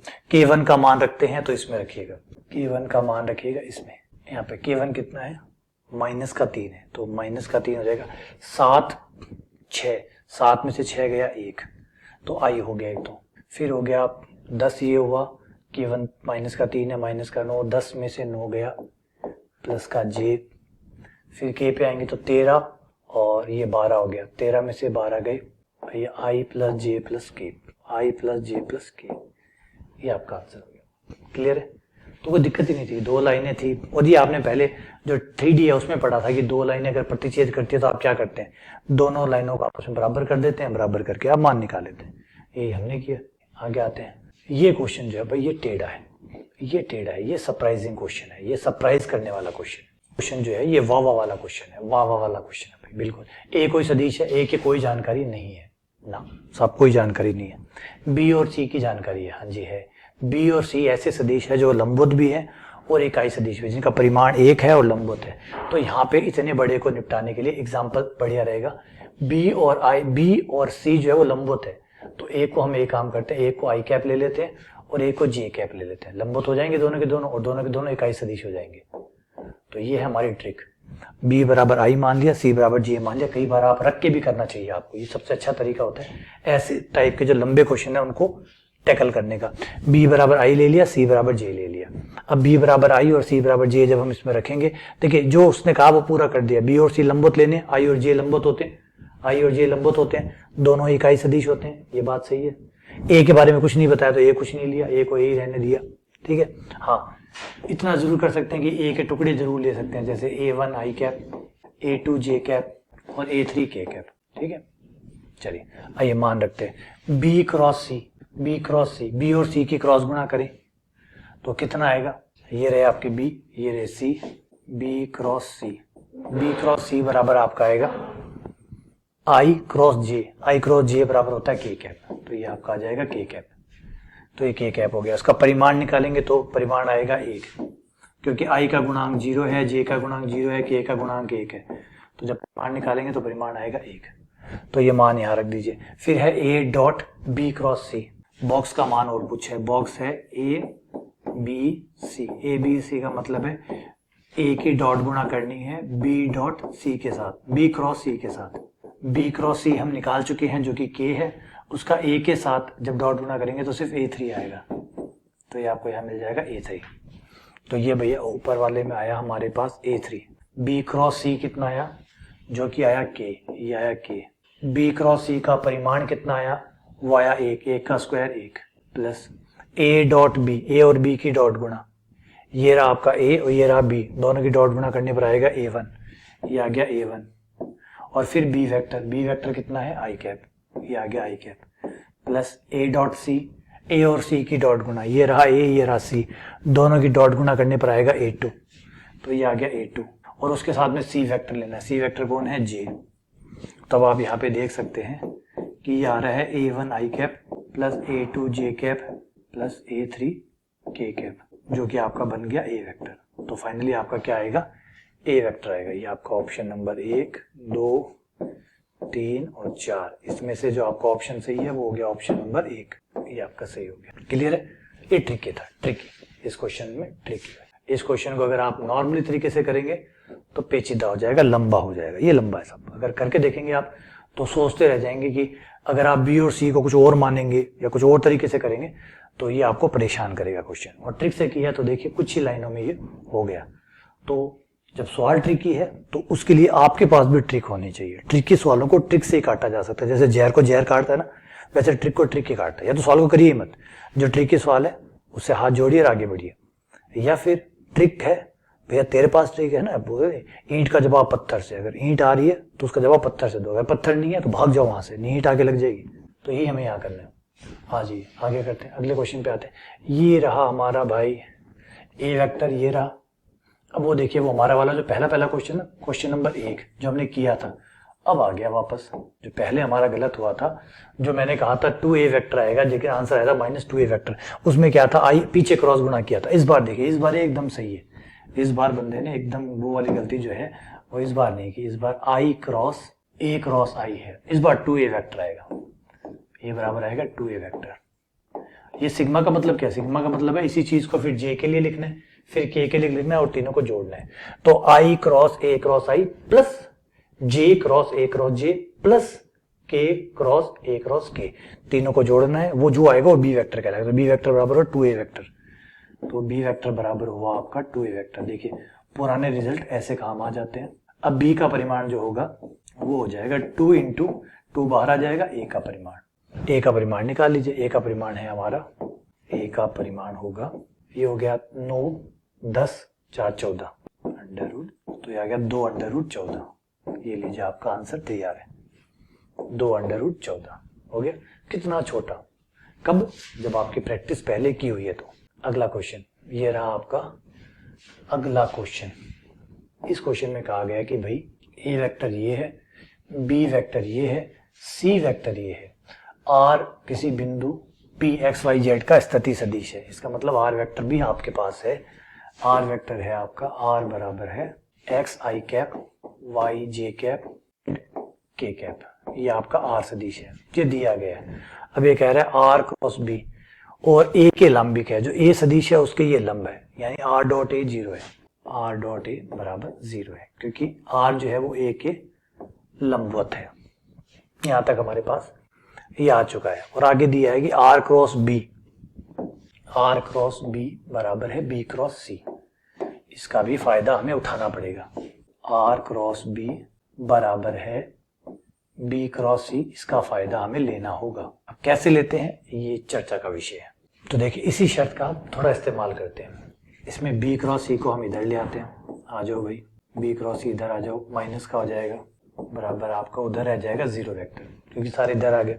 अब इसको मैं सी क्रॉस बी लिख लेता हूँ, ये बी क्रॉस सी है, सी क्रॉस बी लिखूंगा तो माइनस का अंतर आ जाएगा, माइनस माइनस प्लस हो जाएगा। ऐसा क्यों कर रहा हूँ? ताकि मैं बी को कॉमन ले सकूँ, ताकि बी को कॉमन ले सकूँ। सी क्रॉस बी बराबर, अब यहाँ पे ये हो जाएगा R plus C cross B. अब जब क्रॉस गुणा, दो वेक्टर्स की क्रॉस गुणा 0 आती है, इसका मतलब है कि या तो दोनों में से कोई 0 है। यहाँ 0 का कोई केस दिया हुआ ही नहीं है, ना दिख रहा, ना बी 0 है, इनमें से 0 बंदा कोई भी नहीं है। तो 0 नहीं है तो फिर इसका मतलब है कि दोनों समानांतर है। क्रॉस गुणा 0 दो ही कारणों से आती है, या तो दोनों वेक्टर में से कोई 0 है या फिर दोनों समानांतर है। तो यहाँ पे समानांतर वाली शर्त बनती है, 0 वाली शर्त तो बन ही नहीं रही। तो इसका मतलब आपका बी वेक्टर समानांतर है आर प्लस सी के, ये समानांतर है। क्लियर हुआ बात को? समांतर है इसका मतलब दिशा में दोनों बंदे एक ही हैं, लंबाई चौड़ाई का फर्क हो सकता है, ये ज्यादा लंबा हो सकता है, ये कम लंबा हो सकता है। ठीक है, इसका मतलब आर बराबर, ध्यान दीजिए, आर प्लस सी जो है वो दिशा में तो बी के बराबर है, परिमाण में थोड़ा अंतर हो सकता है। इस परिमाण के अंतर को बराबर करने के लिए मान लिया कि लैम्डा का अंतर है, लैम्डा से गुणा किया, बराबर हो गया। यही कमाल की बात है, यही तो ये गहराई है, ये वेक्टर्स की गहराई है, यही तो गहराई है बेटा, यही तो पढ़ाते हैं टीचर। ये चीजें तो कोई पढ़ा देगा, ये गहराई पढ़ाने के लिए टीचर चाहिए। बात समझे? ये वाली लाइन है बेटा, कोई भी जिसने भी 12th किया है, बीएससी की है, वो पढ़ा देगा। बात यहां शुरू होती है, इसे पढ़ाने के लिए एक्सपर्ट चाहिए। आर प्लस सी बराबर लैम्डा बी। सदिश समानांतर हो गए, समांतर हो गए मतलब दोनों भाई एक दिशा में जा रहे हैं, लंबाई चौड़ाई का फर्क है, कितना फर्क है, लैम्डा से गुणा करके वो फर्क खत्म कर दिया। अब आपका आर बराबर आ गया लैम्डा बी। अभी लैम्डा का मान नहीं पता है हमें, थोड़ी देर में लैम्डा हाजिर हो जाएगा हमारे पास। ये आ गया हमारे पास आर सदिश। अब कुछ और भी दिया है वो कमाल, ये देखिए, ये दिया है आर डॉट ए बराबर 0। तो यहाँ मान रख दीजिए समीकरण नंबर 1 में। समीकरण 1 में मान रखने पर समीकरण 1 से आर डॉट ए बराबर हो जाएगा lambda B dot A minus C dot A, और बराबर में दिया है 0। लैम्डा बराबर आ गया सी डॉट ए बटा B dot A. C dot A B dot A, C की ए के साथ डॉट गुणा, ये रहा सी और ये रहा आपका ए। सी डॉट ए गुणा करने पर आ जाएगा 2, जे से जे गुणा होगा तो 2 माइनस 3, या आया माइनस का 1। सी डॉट ए दोबारा चेक कर लीजिए, ये रहा भैया सी, ये रहा ए, दोनों की डॉट गुणा करने पर 2 माइनस 3 माइनस का 1 आया। अब नीचे जाइए बी डॉट ए, बी और ए का है, ये रहा बी और ये रहा ए, तो ये आया 1 माइनस का 6 प्लस का 6, 6 से 6 कट गया, 1 आ गया। तो ये लीजिए लैम्डा का मान आया -1। लैम्डा का मान -1 रख दीजिए, तो आर बराबर आ जाएगा आपका माइनस का बी माइनस का सी। तो आर बराबर हुआ, माइनस कॉमन निकाल लीजिए, बी प्लस सी। तो ये आपका आंसर है। बी और सी को जोड़ लीजिए, माइनस का अंतर कर दीजिए, तो बी और सी को जोड़ने पर कितना आएगा, आई माइनस 2j, आई बी और सी को जोड़ रहा हूं, आई माइनस 2j, आई माइनस 2j, 2 के प्लस के ब्रैकेट खोलने पर माइनस का आई प्लस का 2j और माइनस का k। ये आ गया -1 प्लस 2 -1, -1 प्लस 2 -1 हुआ। गजब था, जबरदस्त क्वेश्चन था, अच्छा लगा, ट्रिकी था, ये ट्रिकी था। ये जो था ये आपकी गहराई मांगता है, डीप क्वेश्चन था। ये क्वेश्चन आपसे गहराई मांगता है सदिश की। अगर सदिश की गहरी समझ आपको है, गहरी समझ आपको है तो आप चलिए आगे बढ़ते हैं। आ जाइए, अगला क्वेश्चन ये रहा, तो कर चुके भाई, वापस कैसे आ गया। इसमें देखिए आई बाद में है, बाद में आई जो है मैंने पकड़ लिया, एक गलती हुई, यही होती है, गलतियां करनी चाहिए, गलतियां करते ही आदमी समझदार हो जाता है। देखिए ए क्रॉस आई है, जब आई आगे होता है तो 2a आता है, आई पीछे होता है तो -2a आता है, ठीक है ना। ये गलती भी की थी, अब ठीक कर ली। तो ये रिपीट क्वेश्चन है, पहले करके आए हैं वही क्वेश्चन, 3 बार आ चुका है यार ये क्वेश्चन, तो है ना, 3 बार आ चुका है। चलिए आगे बढ़ते हैं। ये रहा आपका ए वेक्टर, ये रहा बी वेक्टर, ठीक है भाई। ए वेक्टर बी वेक्टर समतलीय है, ठीक है। समतलीय होने का मतलब है इनका बॉक्स 0 है, बॉक्स का मतलब होता है अदिश त्रिगुणा 0 है। ए बी सी का बॉक्स 0 है, और बॉक्स बनता है सारणिक। पहला वेक्टर a11, दूसरा वेक्टर 1b1, तीसरा वेक्टर 1 और बराबर में है आपका 0, बराबर में है बेटा 0। थोड़ा सा नियम लगा लेते हैं, जैसे R1 माइनस R2, ताकि खोलने में आसानी हो। और खोलने में आसानी ना हो, क्वेश्चन ने थोड़ा सा खिलवाड़ किया है हमारे साथ, इस क्वेश्चन ने थोड़ा सा हमारे साथ खिलवाड़ किया है, क्योंकि खाली ए, खाली बी, खाली सी नहीं दिख रहा आपको। जहां भी दिख रहा है 1 माइनस ए, 1 माइनस बी, 1 माइनस सी, इस तरीके का रूप हमें चाहिए होगा। तो R1 माइनस R2 करने पर एक बार, R2 माइनस R3 करने पर हमें वही मिल जाएगा जो क्वेश्चन ने दिया। देखिए a माइनस 1 हो जाएगा, 1 माइनस बी हो जाएगा, b माइनस 1, 1 माइनस सी। तो ये 1 माइनस ए, 1 माइनस बी, 1 माइनस सी जैसा बन जाएगा जो हमें चाहिए। तो ये हुआ a माइनस 1, ये हुआ 1 माइनस बी, ये हुआ आपका 0, 0, b माइनस 1, 1 माइनस सी, 1, 1 बराबर 0। ब्रैकेट्स खोलिए, a minus 1, a minus 1, a minus 1, b से गुणा होगा c into B minus 1, c into B minus 1 minus 1 minus C, और फिर वह 1 minus B, 1 minus B minus, ये हो जाएगा 0, 1 माइनस सी। ब्रैकेट्स खोलिए, बराबर में 0 है, भूल मत जाइएगा। ब्रैकेट्स खोलने पर c a minus 1, b minus 1 minus a minus 1, 1 minus C, 1 minus B, 1 minus B, 1 minus C, ये हुआ आपका। ठीक है, अभी भी थोड़ा सा और देखिए इसके अंदर, हमें a माइनस 1 नहीं चाहिए, हमें 1 माइनस ए, 1 माइनस बी चाहिए। इसमें से देखिए माइनस हम ठीक कर लेते हैं, माइनस कॉमन ले लेते हैं, 1 माइनस ए हो जाएगा, 1 माइनस बी हो जाएगा, माइनस माइनस प्लस हो जाएगा, सी ए। यहाँ से भी मैं माइनस आगे करूंगा तो माइनस माइनस प्लस हो जाएगा, 1 माइनस ए, 1 माइनस सी, और ये भैया एकदम सही है, एकदम सही है, इसमें किसी बदलाव की जरूरत नहीं है। अब पूरे सवाल के अंदर 1 माइनस ए, 1 माइनस बी, 1 माइनस सी का भाग देने पर, 1 माइनस ए का भाग देने पर, जैसे ही आप इसमें इनका भाग देंगे, 1 माइनस ए, 1 माइनस बी कट जाएगा, सी बटा 1 माइनस सी आ जाएगा, प्लस 1 माइनस ए, 1 माइनस सी कट गया, 1 बटा 1 माइनस बी आ गया। फिर आपका 1 माइनस बी, 1 माइनस सी कट गया, 1 बटा 1 माइनस ए आ गया। लेकिन अभी भी आप एक चीज देखेंगे कि आंसर अभी नहीं आया आपका, अभी भी आपका आंसर नहीं आया, क्योंकि आपको c बटा 1 माइनस सी नहीं चाहिए, 1 बटा 1 माइनस सी चाहिए। तो ये कैसे आएगा? ये आएगा दोनों तरफ 1 जोड़ने पर, दोनों तरफ 1 जोड़ने पर, एक इधर भी जोड़ दिया और एक इधर भी जोड़ दिया। ठीक है, जैसे ये लघुत्तम लेंगे, c और प्लस c कट जाएगा, ये आ जाएगा 1 बटा 1 माइनस सी प्लस 1 बटा 1 माइनस बी प्लस 1 बटा 1 माइनस ए बराबर है 1। ये आया आपका 1। कहाँ है? ये रहा आपका आंसर। अब एक चीज रुकिए यहाँ पे, 1 मिनट ठहरिए, थोड़ी सी प्यारी प्यारी बातें करते हैं इससे। एक चीज आपने गौर की इस क्वेश्चन के अंदर, जो कमाल की चीज है, जो गौर करने लायक है, वो ये है कि भाई हमने यहाँ पर ये क्यों लगाया, नंबर 1। नंबर 2, हमने यहाँ पर 1 क्यों जोड़ा। ये जो 2 चीजें हैं यही सिखानी होती है। जब एक टीचर जब पढ़ाता है ना, देखिए सवाल सॉल्व कोई भी करा दे, किताबों में सॉल्व है, किताबों में भी सवाल सॉल्व है। आप किताबें खोलिए, आजकल जो जितनी किताबें आती हैं उनमें सबके सॉल्यूशन आते हैं क्वेश्चन में, तो मोटा मोटी सबके सॉल्यूशन है।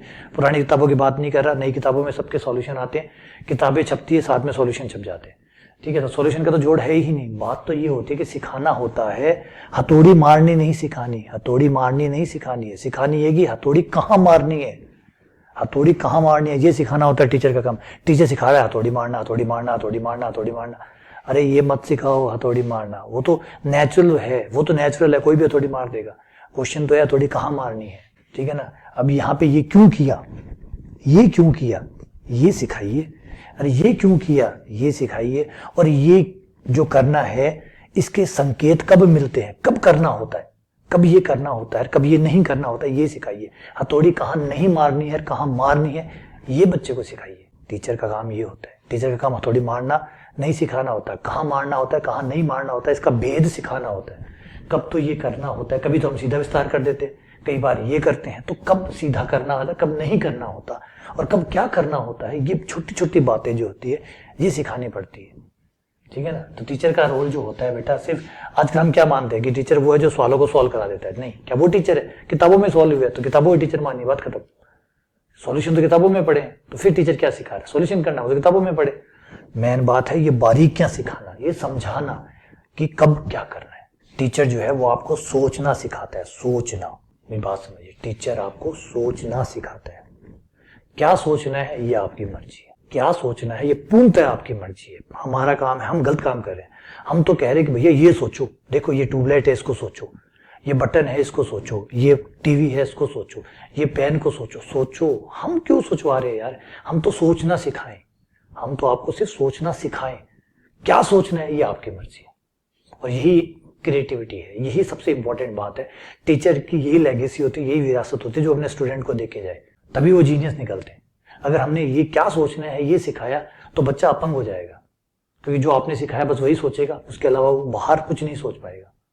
तो अपंग नहीं बनाना है, बच्चे को मजबूत बनाना है। मजबूत बनाने के लिए सिर्फ समझे हथियार दीजिए, कहाँ चलाना है ये बताइए, फिर फ्री छोड़िए, स्वतंत्र छोड़िए उसको, ताकि वो उसका बेहतर इस्तेमाल कर सके। ठीक है ना? ज्यादा चीजों को बांधने की कोशिश करना खतरनाक है। आ जाइए अगले क्वेश्चन पे आते हैं। यदि ए बी सी 3 असमतलीय सदिश है, लैम्डा डी बराबर ये है, लैम्डा ए म्यू बी प्लस गामा सी बराबर, तो इनमें से लैम्डा का मान क्या है? लैम्डा का मान क्या है? ठीक है भाई, आ जाइए। क्वेश्चन में दिया है डी वेक्टर बराबर, तो हो क्या रहा है? सच्ची बताऊं, आज के दौर में जो बच्चे कमजोर हो रहे हैं उसका बड़ा कारण है बच्चों को सोचना ही नहीं आता, बच्चों को खुद से सोचना नहीं आता। बच्चों को 500 क्वेश्चन करवा दो, 501वें क्वेश्चन में फिर वो अटक जाता है। प्रॉब्लम क्या है? 500 क्वेश्चन कराने के बाद 501 में क्यों अटक रहा है? क्योंकि बच्चों को सोचने की आजादी दी ही नहीं, बच्चों को सोचने का तरीका दिया ही नहीं। टीचर खुद ही उसके हिस्से की सोचना समझना जो है वो टीचर ही कर रहा है, हर काम टीचर ही कर रहा है उसका। उसको सोचने की जो क्षमता है वो विकसित नहीं होने।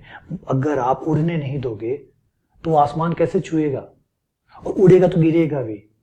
उड़ने दीजिए उसको, ठीक है ना? उड़ना सिखाना है, उसके बाद फ्री छोड़ना होता है, वो हम नहीं कर रहे। हम तो बांध के रख रहे हैं कि नहीं भैया उड़ेगा, पिंजरा खोल देंगे तो ये बाहर चला जाएगा, फिर कभी नहीं आएगा। अब इस चक्कर में उसने उड़ना ही बंद कर दिया, यही प्रॉब्लम आ रही है। अब देखिए ऐसे क्वेश्चन आते हैं, चैलेंजिंग क्वेश्चन आते हैं, बच्चा अटक जाता है, एकदम ब्लैंक हो जाता है। क्यों ब्लैंक हो जाता है? कि कभी हमने इस टाइप के क्वेश्चनों की बात ही नहीं की, कभी कहा ही नहीं बेटा सोच के बताओ क्या कर सकते हैं इसमें। चलो संभावनाओं पे बात करते हैं, बेटा बताओ उसमें क्या क्या संभावनाएं हैं, तुम क्या क्या कर सकते हो, क्या अद्भुत कर सकते हो तुम इसके अंदर। गलती तो करेगा, करने दीजिए ना, 2-4 गलतियां, 5 गलतियां, 10 गलतियां करने दीजिए। जब वो गलतियां करेगा तभी तो उसे पता चलेगा कि क्या करना है और क्या नहीं करना है। आप गलतियों से रोकने का मतलब है उसकी शिक्षा को रोकना। गलत कर बोल, क्या कर, बम फोड़, इसमें क्या टीएनटी लगा दें, फोड़ दें इसको, आग लगा दें इसके अंदर, क्या करना चाहिए इसका? 2 गलतियां करेगा, 3 गलतियां करेगा, 4 गलतियां करेगा, हर गलतियों से वो सीखेगा कि ये नहीं करना है, ये नहीं करना है, ये नहीं करना है। और कहीं ना कहीं वो ये पहुंच जाएगा, नहीं करना है, नहीं करना में करते करते पहुंच जाएगा कि क्या करना है। वरना ये सवाल जो है ये चैलेंज बने रहेंगे। देखिए क्या क्वेश्चन क्या कहता है, 3 ए बी सी 3 असमतलीय सदिश है, बस ये बात कह दी। उसके बाद में कह रहे हैं कि भैया लैम्डा का मान निकालिए। अब लैम्डा जब निकालना है, ध्यान से सुनिए, जब लैम्डा निकालना है तो हमें इसे सुरक्षित रखना पड़ेगा, क्योंकि ये तो निकालना है, इसको सुरक्षित रखना पड़ेगा, इनको भगाना पड़ेगा। अब ये दोनों भाई कैसे भागेंगे, बी और सी कैसे भागेंगे? तो हमारे पास क्या कोई उपाय है इसका? क्या कोई उपाय है आपका जो बी और सी को हटा दे, इनको भगा दे यहां से? याद आ रहा है कुछ? नहीं सोचा ही नहीं है भाई, कैसे याद आएगा? कुछ तरीका है आपको कि बी और सी को तो भगा दें, ए को बचा लें, बी और सी को भगा दें, ए और सी को बचा लें। तो हमारे पास तरीका है। अगर हम बी और सी की क्रॉस गुणा करते हैं तो क्या बनता है? तो एक ऐसा सदिश बनता है जो बी और सी के लंबवत होता है। वो बी के भी लंबवत होता है, वो सी के भी लंबवत होता है, वो दोनों के लंबवत होता है। दोनों के लंबवत होता है, इसका मतलब बी के साथ भी डॉट गुणा 0 होगी उसकी, सी के साथ भी डॉट गुणा 0 होगी, क्योंकि दोनों के लंबवत है। लंबवत है इसका मतलब डॉट गुणा 0। तो अगर मैंने बी क्रॉस सी के साथ इसकी पूरे समीकरण की डॉट गुणा कराई तो बी क्रॉस सी के साथ बी की डॉट गुणा करते वो 0 हो जाएगा, क्योंकि बी क्रॉस सी जो है वो लंब होता है, लंब होता है बी के भी और सी के भी, बी और सी दोनों के लंब होता है। इसका मतलब बी के साथ भी उसकी डॉट गुणा 0 है, सी के साथ भी उसकी डॉट गुणा 0 है। तो बस यही हमारा यहाँ पे ब्रह्मास्त्र रहेगा, बी डॉट सी। ये बेटा खुद से आना चाहिए, मैं कितने भी क्वेश्चन सॉल्व करवा दूं कोई फायदा नहीं, अगला क्वेश्चन आके फिर अटकेगा। इसीलिए हमेशा मेरा फोकस ये होता है कि बच्चों को समझना सिखाया जाए, खुद से सोचने की ताकत विकसित की जाए। ठीक है, टीचर 2 प्रकार के होते हैं, एक होता है जो प्रॉब्लम को नीचे ले आता है, एक होता है जो स्टूडेंट को ऊपर ले जाता है। 2 प्रकार के टीचर होते हैं। एक होता है प्रॉब्लम को सरल करके पीस पीस के देता है कि ले बेटा पीस दिया, अब खा, आराम से खाया जाएगा। एक है बेटा पीसना नहीं है, दांत मजबूत कर, दांत मजबूत कर ताकि कुछ भी खाया जा सके। तो एक है जो प्रॉब्लम को नीचे लाता है, एक है जो स्टूडेंट को ऊपर लाता है। दोनों में अंतर है और दोनों ही अलग प्रकार के टीचर है। बच के रहिए एक प्रकार से। ये आ गया आपका बॉक्स बन गया। D B A B, lambda का मान निकाल लीजिए, लैम्डा बराबर डी बी सी, ये वाला बॉक्स बटा ये वाला बॉक्स, ये आपका आंसर आ गया। क्लियर है।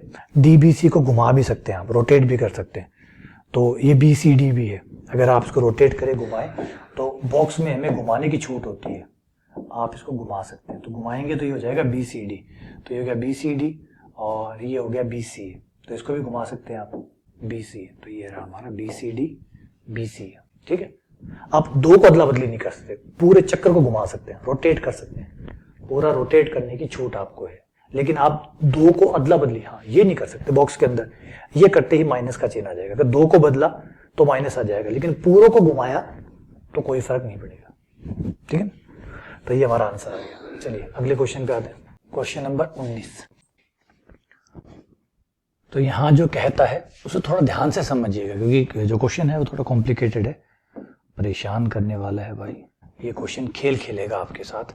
ये है आर क्रॉस ए बराबर दिया है बी क्रॉस ए, और आर क्रॉस बी बराबर है ए क्रॉस बी। ध्यान दे थोड़ा सा, देखिए दोनों ही जो है वो एक बी क्रॉस ए और ए क्रॉस बी है, तो यहाँ पे मैं थोड़ा सा आऊं तो मुझे कुछ ऐसा दिख रहा है इसमें कि भैया ये आर क्रॉस ए है, ये आर क्रॉस ए है, और इसको चाहूं ये बी क्रॉस ए और ये ए क्रॉस बी है, तो बी क्रॉस ए को ए क्रॉस बी लिखा जा सकता है, लिखा जा सकता है। आगे पीछे करेंगे तो माइनस का चिन्ह तो आएगा, आने दीजिए, आ गया। फिर ये जो ए क्रॉस बी है इसको यहां से उठा के यहां रख सकते हैं, बोले हाँ जी बिल्कुल रख सकते हैं, तो रख दीजिए R cross A minus R cross B हो गया। ये माइनस का है, इसको इधर ले आते हैं तो ये प्लस का हो जाएगा, R cross A plus R cross B बराबर है आपका 0 वेक्टर, ठीक है।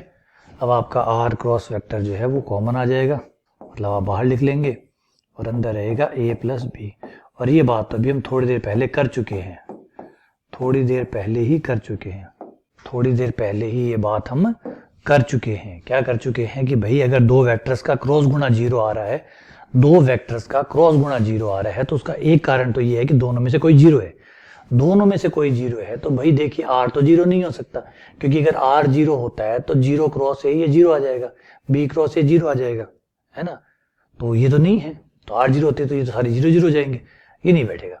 दूसरा ए तथा बी दोनों जो बताए गए हैं कि वो दोनों ही अशून्य है तथा असमानांतर है तथा अलंबवत है, ना तो ये लंबवत है ना ये समानांतर है और ना ही ये शून्य है, तो ये भी शून्य नहीं है, तो ये भी 0 नहीं है, तो 0 होने का एक ही कारण है कि भाई ये दोनों समानांतर है ना। कौन कौन कौन समानांतर है, किसकी बात कर रहा हूं मैं, एक तो ये जो आर भैया है ये, और एक जो ए क्रॉस बी है ये है। अगर ये समानांतर ना होते तो क्रॉस गुणा 0 ना आती, तो क्रॉस गुणा आई है, इसका मतलब आर समानांतर है ए प्लस बी के। अब यहां से हमारा खेल दूसरा शुरू होता है कि भाई समानांतर है, इसका मतलब दोनों भाई जा तो एक ही दिशा में रहे हैं, बस एक भाई छोटा है एक बड़ा है, छोटा बड़ा है, छोटे बड़े का अंतर तो हम लैम्डा से पूरा कर लेंगे। आर बराबर लैम्डा, लैम्डा गुणा कर दिया, लैम्डा वो संख्या है जो दोनों के अंतर को बराबर करेगा, वो जो परिमाण का जो अंतर है उसको बराबर करेगा लैम्डा, हो गया। तो आर का एक आइडिया तो हमें हो गया, लेकिन पूरा आर चाहिए हमें, लैम्डा भी चाहिए, लैम्डा चाहिए तो वापस चलिए समीकरण के पास, समीकरण को दोबारा कॉल करिए, ये वाली समीकरण को ले लेते हैं, पहली वाली को, किसी से एक से भी मान चल जाएगा, इससे चलते हैं। आर क्रॉस ए बराबर B cross A, B cross A, R का मान रख दीजिए, ये रहा आपका आर का मान, lambda A plus B cross A बराबर बी क्रॉस ए, ब्रैकेट खोलेंगे तो ए से ए क्रॉस गुना करने पर 0, तो ये तो 0 है पहले वाला, तो सिर्फ दूसरे वाला बचेगा B cross A, B cross A बराबर बी क्रॉस ए। तो अब यहाँ पे चाहो तो आप बी क्रॉस ए दोनों तरफ है, गुणांक से गुणांक की तुलना कर सकते हो आप आराम से, इससे हो जाएगा, ये बैठ जाएगा, खुशी खुशी बैठ जाएगा, यहाँ कुछ नहीं है तो 1 मान सकते हैं, लैम्डा बराबर आपका हो जाएगा 1, है ना। जब सदिश बराबर है तो उनके गुणांक भी बराबर होंगे, तो लैम्डा बराबर आ गया आपका 1, ये लीजिए लैम्डा तैयार है, तैयार लैम्डा का मान रख दीजिए। तो आर कितना हो गया, ये रहा आर बराबर लैम्डा का मान 1, तो आर बराबर हो गया ए वेक्टर प्लस बी वेक्टर, ये आपका आंसर हो गया, आर वेक्टर बराबर ए वेक्टर प्लस बी वेक्टर, ये फाइनली आपका आंसर हो गया। कैसा लगा, जबरदस्त क्वेश्चन, बहुत अच्छा था, बहुत बहुत अच्छा क्वेश्चन था। एक्चुअली देखिए मैंने करवाया ना, इस वजह से आपको थोड़ा इजी लग रहा होगा, लेकिन जब आप खुद करते तो परेशान होते। क्योंकि परेशान क्यों होते, स्टेप खाते आपको। पहली जगह परेशानी तो होती है यहाँ पे आके कि भाई इन दोनों का करें तो क्या करें, दे तो दिया, सामान तो दे दिया, करे तो क्या करे। ये वैसे ही है जैसे बाइक चलानी ना आती हो उसको कह ले भैया बाइक ले ले, तो वो तो माथा पच्ची होगी। चलानी आती तब तो वो इंजॉयमेंट था, चलानी नहीं आती तो धक्का दो। तो यहाँ पे ये था कि दो चीजें दे दे भैया करो, अब करें तो क्या करें। तो पहला स्टेप, पहला बैरियर तो ये है कि क्या करें। फिर ये बैरियर भी मान ले निकल जाता, यहाँ से आप बढ़ जाते तो इसमें कोई इशू नहीं था, इसमें कोई इशू नहीं था। फिर इशू आता यहाँ पे, यहाँ पे आपको किसी के मार्गदर्शन की जरूरत होती है कि कोई बताता कि भाई क्या करना है। इस मार्गदर्शन के बाद में यहाँ एक दिक्कत आती, जब समानांतर का पता चल गया तो आर बराबर क्या होगा, यहाँ दिक्कत आती। फिर आर का मान आ गया, अगली परेशानी ये आती कि भैया lambda, how to we find lambda, lambda कैसे फाइंड करेंगे, ये दिक्कत आती। तो कुछ बैरियर थे, अगर वो आप तरीके से पूरे कर पाते तो सॉल्व हो जाता, वरना किसी के मार्गदर्शन में ही ये हो सकता था। ठीक है, चलिए आगे बढ़ते हैं। देखिए हर क्वेश्चन जो है अकेले में करने के लिए नहीं होता है, उसके लिए आपको जरूरत पड़ती है। तो ये जरूरी क्वेश्चन है, इनसे आप गाइडेंस लें इन क्वेश्चनों से।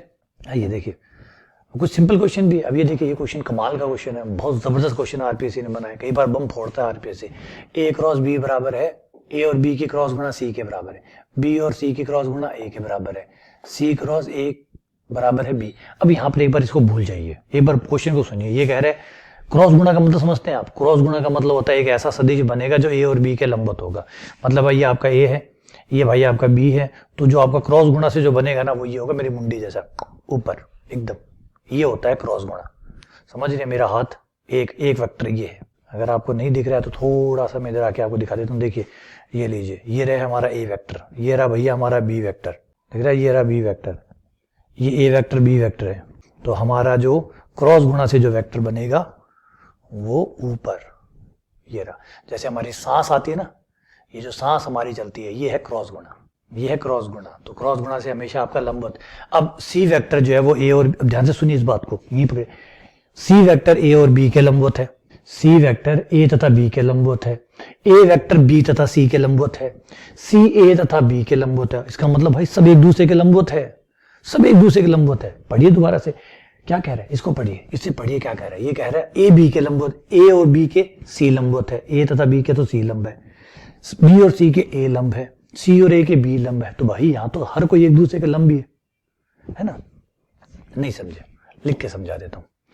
ये लाइन कह रही है कि भैया ए वेक्टर, ये जो सी वेक्टर है, ये जो सी वेक्टर है, सी वेक्टर लंब है ए के तथा सी लंब है बी के, बता दिया। अगली लाइन कहती है कि ए लंब है बी के, ए लंब है बी के तथा ए लंब है सी के, ए लंब है सी के तो पहले ही आ चुका। इसका मतलब ये सब एक दूसरे के लंबवत है। तो ये बात क्लियर है कि भैया ये सब परस्पर लंबवत है। ये बात हुई पुख्ता, एक बात। अच्छा आगे चलते हैं, आगे आते हैं। इस पहले वाले रिजल्ट से कुछ और निकालने की कोशिश करते हैं, इसमें से कुछ और भेद भी हैं जो निकल के आएंगे। ये रहा, दोनों तरफ परिमाण लेने पर, इस तरफ भी परिमाण ले लिया, इस तरफ भी परिमाण ले लिया, तो ये आ गया ए का परिमाण इंटू बी का परिमाण इंटू साइन थीटा। थीटा का मान जो है वो 90 डिग्री है, साइन 90 का मान 1 हो गया। तो ए का परिमाण बी का परिमाण बराबर सी का परिमाण, ये हुआ एक इक्वेशन कह दीजिए। ऐसे दूसरे से निकालें तो बी क्रॉस सी, बी का परिमाण सी का परिमाण बराबर ए का परिमाण, नंबर 2। नंबर 3 सी का परिमाण गुणा ए का परिमाण बराबर बी का परिमाण। अब इस रिजल्ट से हमारे कई रिजल्ट बनेंगे, इस रिजल्ट से कई रिजल्ट बनेंगे। एक तो मैं तीनों की गुणा कर दूं, तीनों ही समीकरण की गुणा कर दूं, समीकरण 1 गुणा 2 गुणा 3, तीनों की गुणा करने पर तो ए और ए 2 बार आ जाएगा, बी और बी 2 बार आ जाएगा, सी और सी 2 बार आ जाएगा। तो यह हो जाएगा आपके ए के परिमाण, बी का परिमाण और सी का परिमाण, तीनों के परिमाण का स्क्वायर। क्यों? क्योंकि हर चीज 2 बार आएगी, हर चीज 2 बार आएगी। ए 2 बार आएगा, बी 2 बार आएगा, सी 2 बार आएगा। इस तरफ आएगा आपका ए का परिमाण, बी का परिमाण, सी का परिमाण, ठीक है। ए बी सी का परिमाण आप एक बार काट दीजिए, ये 1 बच गया। तो ये हो गया आपका ए का परिमाण, बी का परिमाण, सी का परिमाण। जब तीनों वेक्टर लंबवत है, ए बी सी तीनों लंबवत है, तो ये आपके पास बॉक्स हो गया, box A B C, box A B C हो गया, जो कि किसके बराबर आया, क्योंकि ये कट गया था, इस तरफ 1 आया था बराबर 1। तो ये आपका एक आ गया। रिपीट करता हूँ दोबारा, देखिए ये बॉक्स की वैल्यू होती है।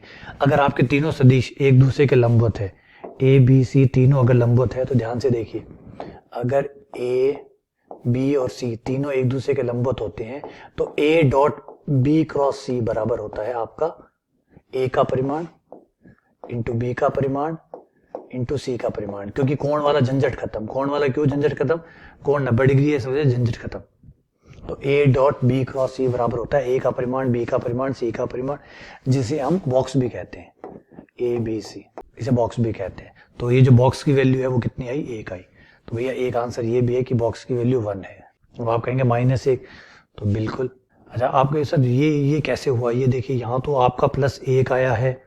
क्वेश्चन बनने चाहिए साहब, मैथ्स है, और मैथ्स में क्वेश्चन नहीं होंगे तो फिर क्या होंगे? सवाल पूछिए क्यों आया सर?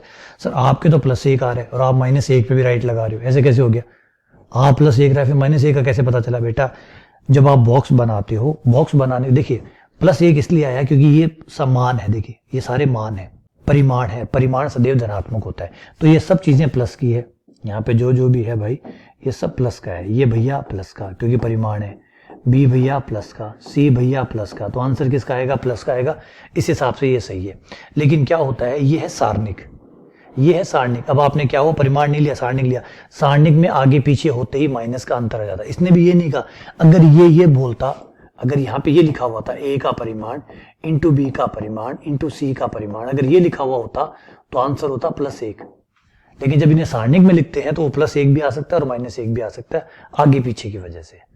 इस वजह से +-1 दोनों ही अलाउड होंगे। बेटा ये परिमाण नहीं है, ये बेटा परिमाण नहीं है, ये बॉक्स है। बॉक्स का मतलब हुआ यहाँ जो चीजें हैं, यहाँ जो आया है ये परिमाण है, परिमाण +1 आया था। लेकिन जब आप इसको बॉक्स में लिखते हैं, आपको कैसे पता चले कि ए को आगे रखने से या बी को पीछे रखने से या सी को ऊपर रखने से +1 आएगा कि -1 आएगा? तो +1 भी आ सकता है, -1 भी आ सकता है। बात समझ रहे हैं? बात समझ रहे हैं भैया? ए बी सी का परिमाण तीनों का जो है वो हमारा +1 आ गया, तीनों का परिमाण गुणा होकर 1 आ गया। लेकिन बॉक्स का मतलब क्या होता है? बॉक्स का मतलब होता है उसको सारणिक में बनाना, सारणिक में लिखना। सारणिक में अगर आपने ए, अपने कैसे पता चला कि ए को आगे रखना है या बी को पीछे रखना है या सी को? क्या इससे आपको पता लग रही है? ये बात नहीं पता लग रही। तो हो सकता है गलती से मैंने ए को आगे रख लिया हो, बी बीच में रखना हो या पीछे रखना हो, मुझे नहीं पता ना। तो इस वजह से 2 ही अंतर आ सकते हैं। आगे पीछे रखने की अगर गड़बड़ हुई है तो गड़बड़ 2 ही हो सकती है, या तो +1 या फिर -1। इसलिए प्रश्न में देखिए बहुत प्यारा सवाल बनाया, बहुत गहरा सवाल बनाया बनाने वाले ने, जबरदस्त क्वेश्चन था। चलिए आगे आते हैं कि एबीसी इकाई सदिश है, वो भी प्रूफ हो जाएगा। एबीसी इकाई सदिश है, भाग देना पड़ेगा। समीकरण 1 में समीकरण 2 का भाग देने पर, समीकरण 1/2, समीकरण 1 भाग 2, समीकरण 1 में 2 का भाग देंगे तो ये देखिए ये कट गया, ये आ गया ए का परिमाण बटा सी का परिमाण, सी का परिमाण बटा ए का परिमाण, क्रॉस गुणा करते ही ये हो जाएगा ए का परिमाण का स्क्वायर बराबर सी के परिमाण का स्क्वायर, स्क्वायर से स्क्वायर काट देंगे तो ये आ जाएगा ए का परिमाण बराबर सी का परिमाण। तो आप साफ देख सकते हैं कि जब हम ये प्रूफ कर दिया कि ए का और सी का परिमाण बराबर है तो 2 और 3 में भाग देंगे, 2 और 3 में भाग देंगे तो ए का परिमाण और बी का परिमाण बराबर आ जाएगा।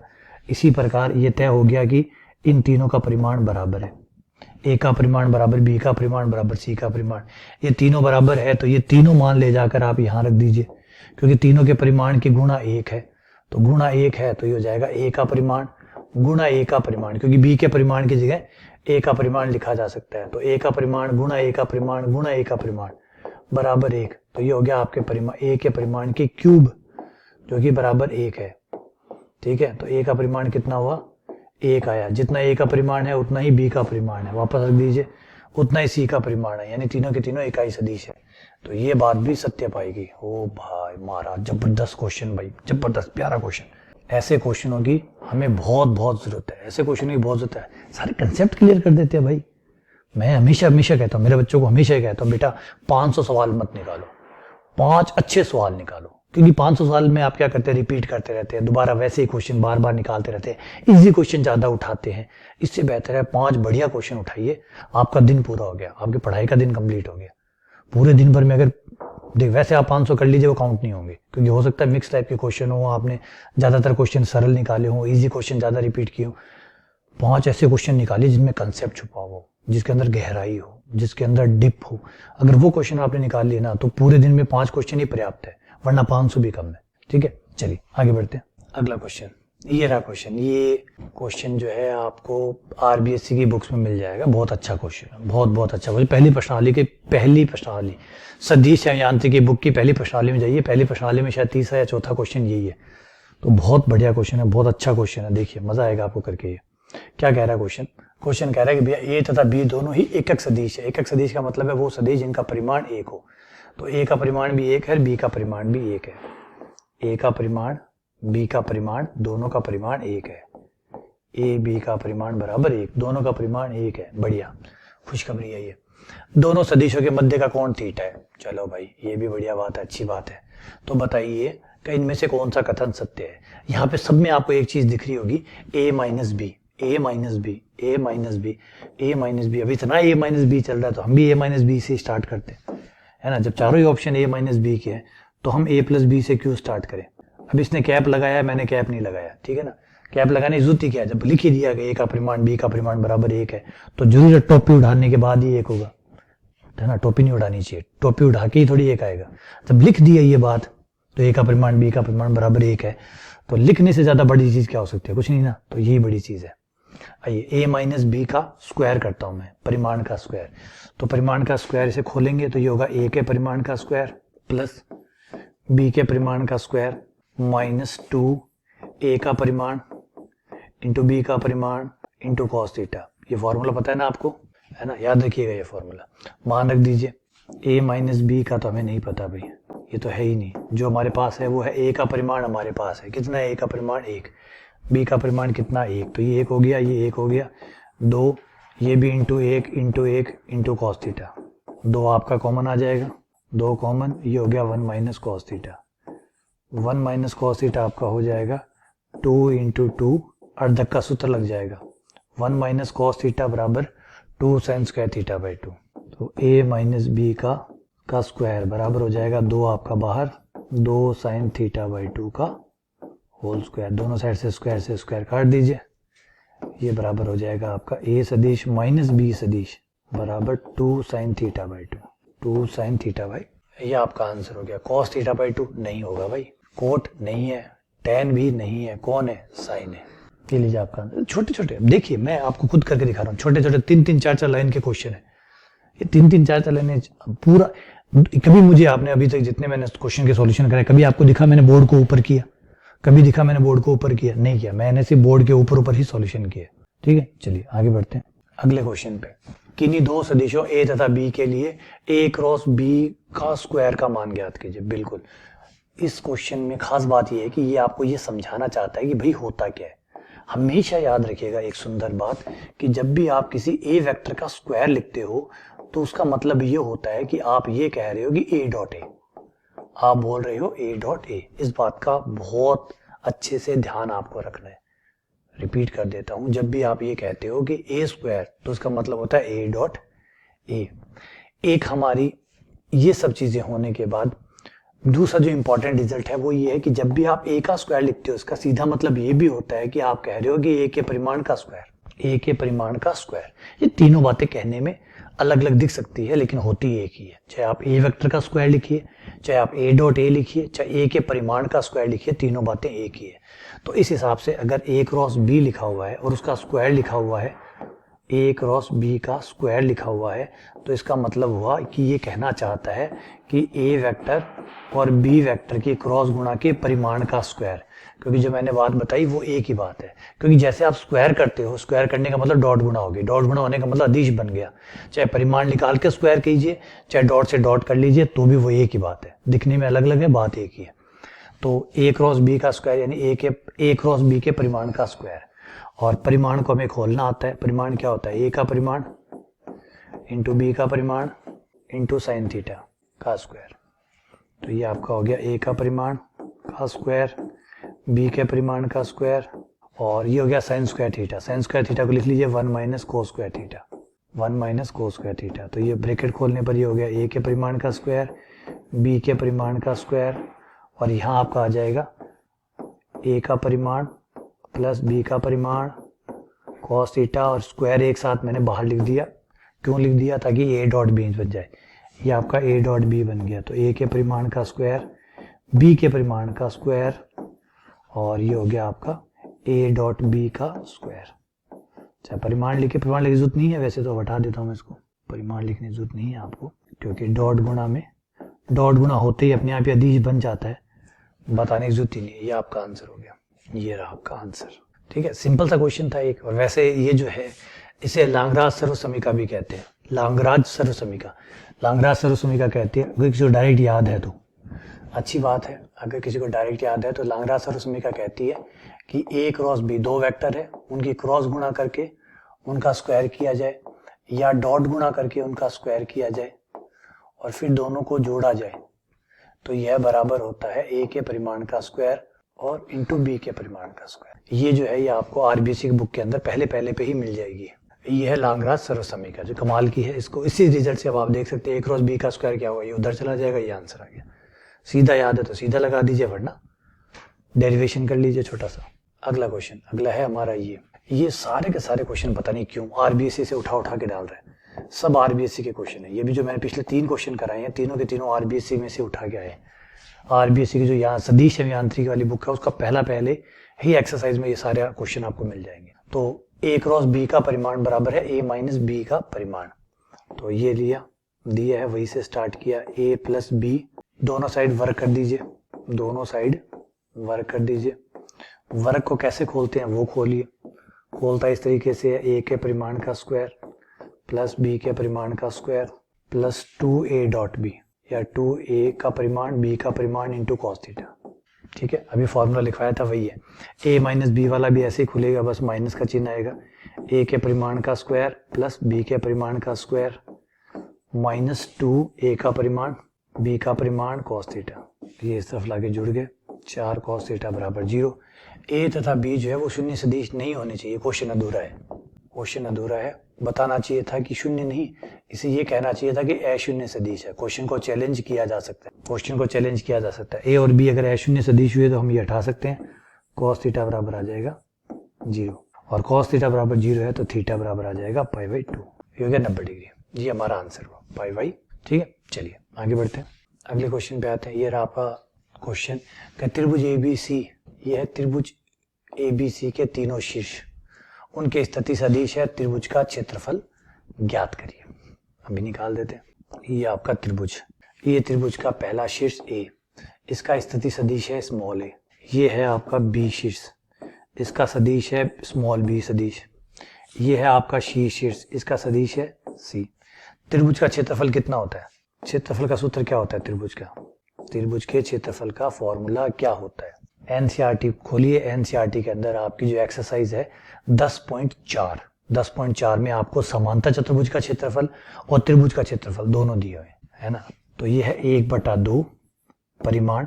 आपको कोई भी दो लगातार भुजाओं की जरूरत पड़ती है, कोई भी दो लगातार, जैसे ए बी और ए सी, दो लगातार भुजाएं ले लीजिए, उनके क्रॉस गुणा कर दीजिए, ए बी क्रॉस ए सी, ये लीजिए, ये आपका क्षेत्रफल का सूत्र हो गया। तो हमें ए बी का मान रखना होगा। ए बी कौन हुआ? ए बी हुआ बी माइनस ए, अंतिम सदिश माइनस प्रारंभिक सदिश, तो ए बी बराबर हुआ B minus A. Cross A C कितना हुआ? ए सी, ये रहा ए, ये रहा सी, ए सी हुआ सी माइनस ए, तो ये हुआ सी माइनस ए। बस ब्रैकेट खोलना शुरू करिए, पहले बी से क्रॉस गुणा करिए, ब्रैकेट खोलेंगे तो बी क्रॉस सी आएगा। पहले आपका बी भैया सी से क्रॉस हुआ, फिर बी भैया ए से क्रॉस हुआ, माइनस का बी क्रॉस ए हुआ, माइनस का बी क्रॉस ए हुआ, तो ए क्रॉस बी करके माइनस को ठीक कर सकता हूँ, कर दिया। क्योंकि माइनस ज़्यादा पसंद नहीं आता हमें, इसलिए कहीं माइनस दिखता है तो कोशिश करते हैं हटाए, तो हटा दिया। फिर अगले गया ए जाके सी से क्रॉस गुणा हुआ, ये माइनस ए क्रॉस सी आया, इसको सी क्रॉस ए लिख के माइनस हट जाएगा, ये सी क्रॉस ए आ गया, ठीक है। उसके बाद में ए और ए के क्रॉस गुणा 0, ये लीजिए, ये आपके त्रिभुज का क्षेत्रफल आ गया। क्या तीनों जो स्थिति सदिश है उनके क्रॉस गुणा करिए, A cross B plus B cross C plus C cross A, और फिर उनका परिमाण निकालिए और 2 का भाग दीजिए, वो त्रिभुज का क्षेत्रफल होगा। ये रहा चौथा। अब इसको याद रख लीजिएगा ताकि आइंदा आपको निकालना ना पड़े। जब भी त्रिभुज का क्षेत्रफल निकालना हो और आपको स्थिति सदिश दिए गए हों, आपको बताया गया ए शीर्ष का ये सदिश है, बी शीर्ष का ये सदिश है, सी शीर्ष का ये सदिश है। अगर आपको स्थिति सदिश पता हो तो इस त्रिभुज का जो क्षेत्रफल है वो आपको इनके क्रॉस गुणा से प्राप्त हो जाएगा। ठीक है ना, और फिर उनको जोड़ना है, परिमाण निकालना है, 2 का भाग देना है। अगला क्वेश्चन, चलिए अगला क्वेश्चन है कि a डॉट बी बराबर है a डॉट सी। ठीक है भाई, इसके हिसाब से दोनों को मैं एक तरफ कर लूं तो मेरा a बाहर लिख सकता हूं और ये हो जाएगा b vector minus c vector बराबर 0। ठीक है, यहां अगर मैं इनको लेता हूं, इसमें भी ऐसा ही हो जाएगा, a इधर आ जाएगा तो a क्रॉस बाहर आ जाएगा, अंदर बचेगा b vector minus c vector बराबर आपका 0 वेक्टर। अब यहाँ पे थोड़ा सा ध्यान दीजिएगा, a vector b minus c के साथ डॉट गुना कर रहा है तब भी 0 आ रहा है, क्रॉस गुना कर रहा है तब भी 0 आ रहा है। क्रॉस गुना 0 आने का जो मतलब होता है, डॉट गुना 0 आने का मतलब है a 0 हो, लेकिन इसने साफ कहा है कि भैया a 0 नहीं है, या तो a 0 हो, ठीक है, जो तो नहीं है, या इनके बीच का कोण 90 डिग्री हो, थीटा 90 हो, तो थीटा 90 हो भी गया, चलो मान लेते हैं थीटा 90 हो गया, तो थीटा 90 होने से क्रॉस गुना तो 0 नहीं होता ना, ये क्रॉस गुना भी 0 होना चाहिए क्योंकि दोनों 0 दिखे हुए हैं, यहाँ ये भी 0 आ रहा है, ये भी 0 आ रहा है।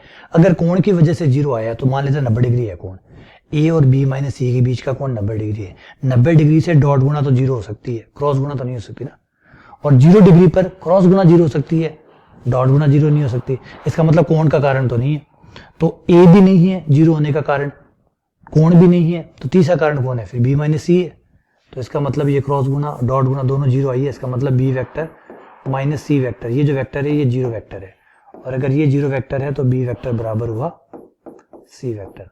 क्वेश्चन समझे, कितना बढ़िया क्वेश्चन बनाया इन लोगों ने। वैसे ये क्वेश्चन जो है ये एनसीईआरटी में, इसकी जो जड़ें हैं वो आपको एनसीईआरटी में मिल जाएगी, एनसीईआरटी में जाइए, वहां पे ये बात बताई गई है, क्वेश्चन डला हुआ है एक कि अगर a डॉट b 0 हो, a क्रॉस b 0 हो, वहां पे क्वेश्चन डला हुआ है ऐसा ही सेम, बस थोड़ा सा रूप बदल के डाला है।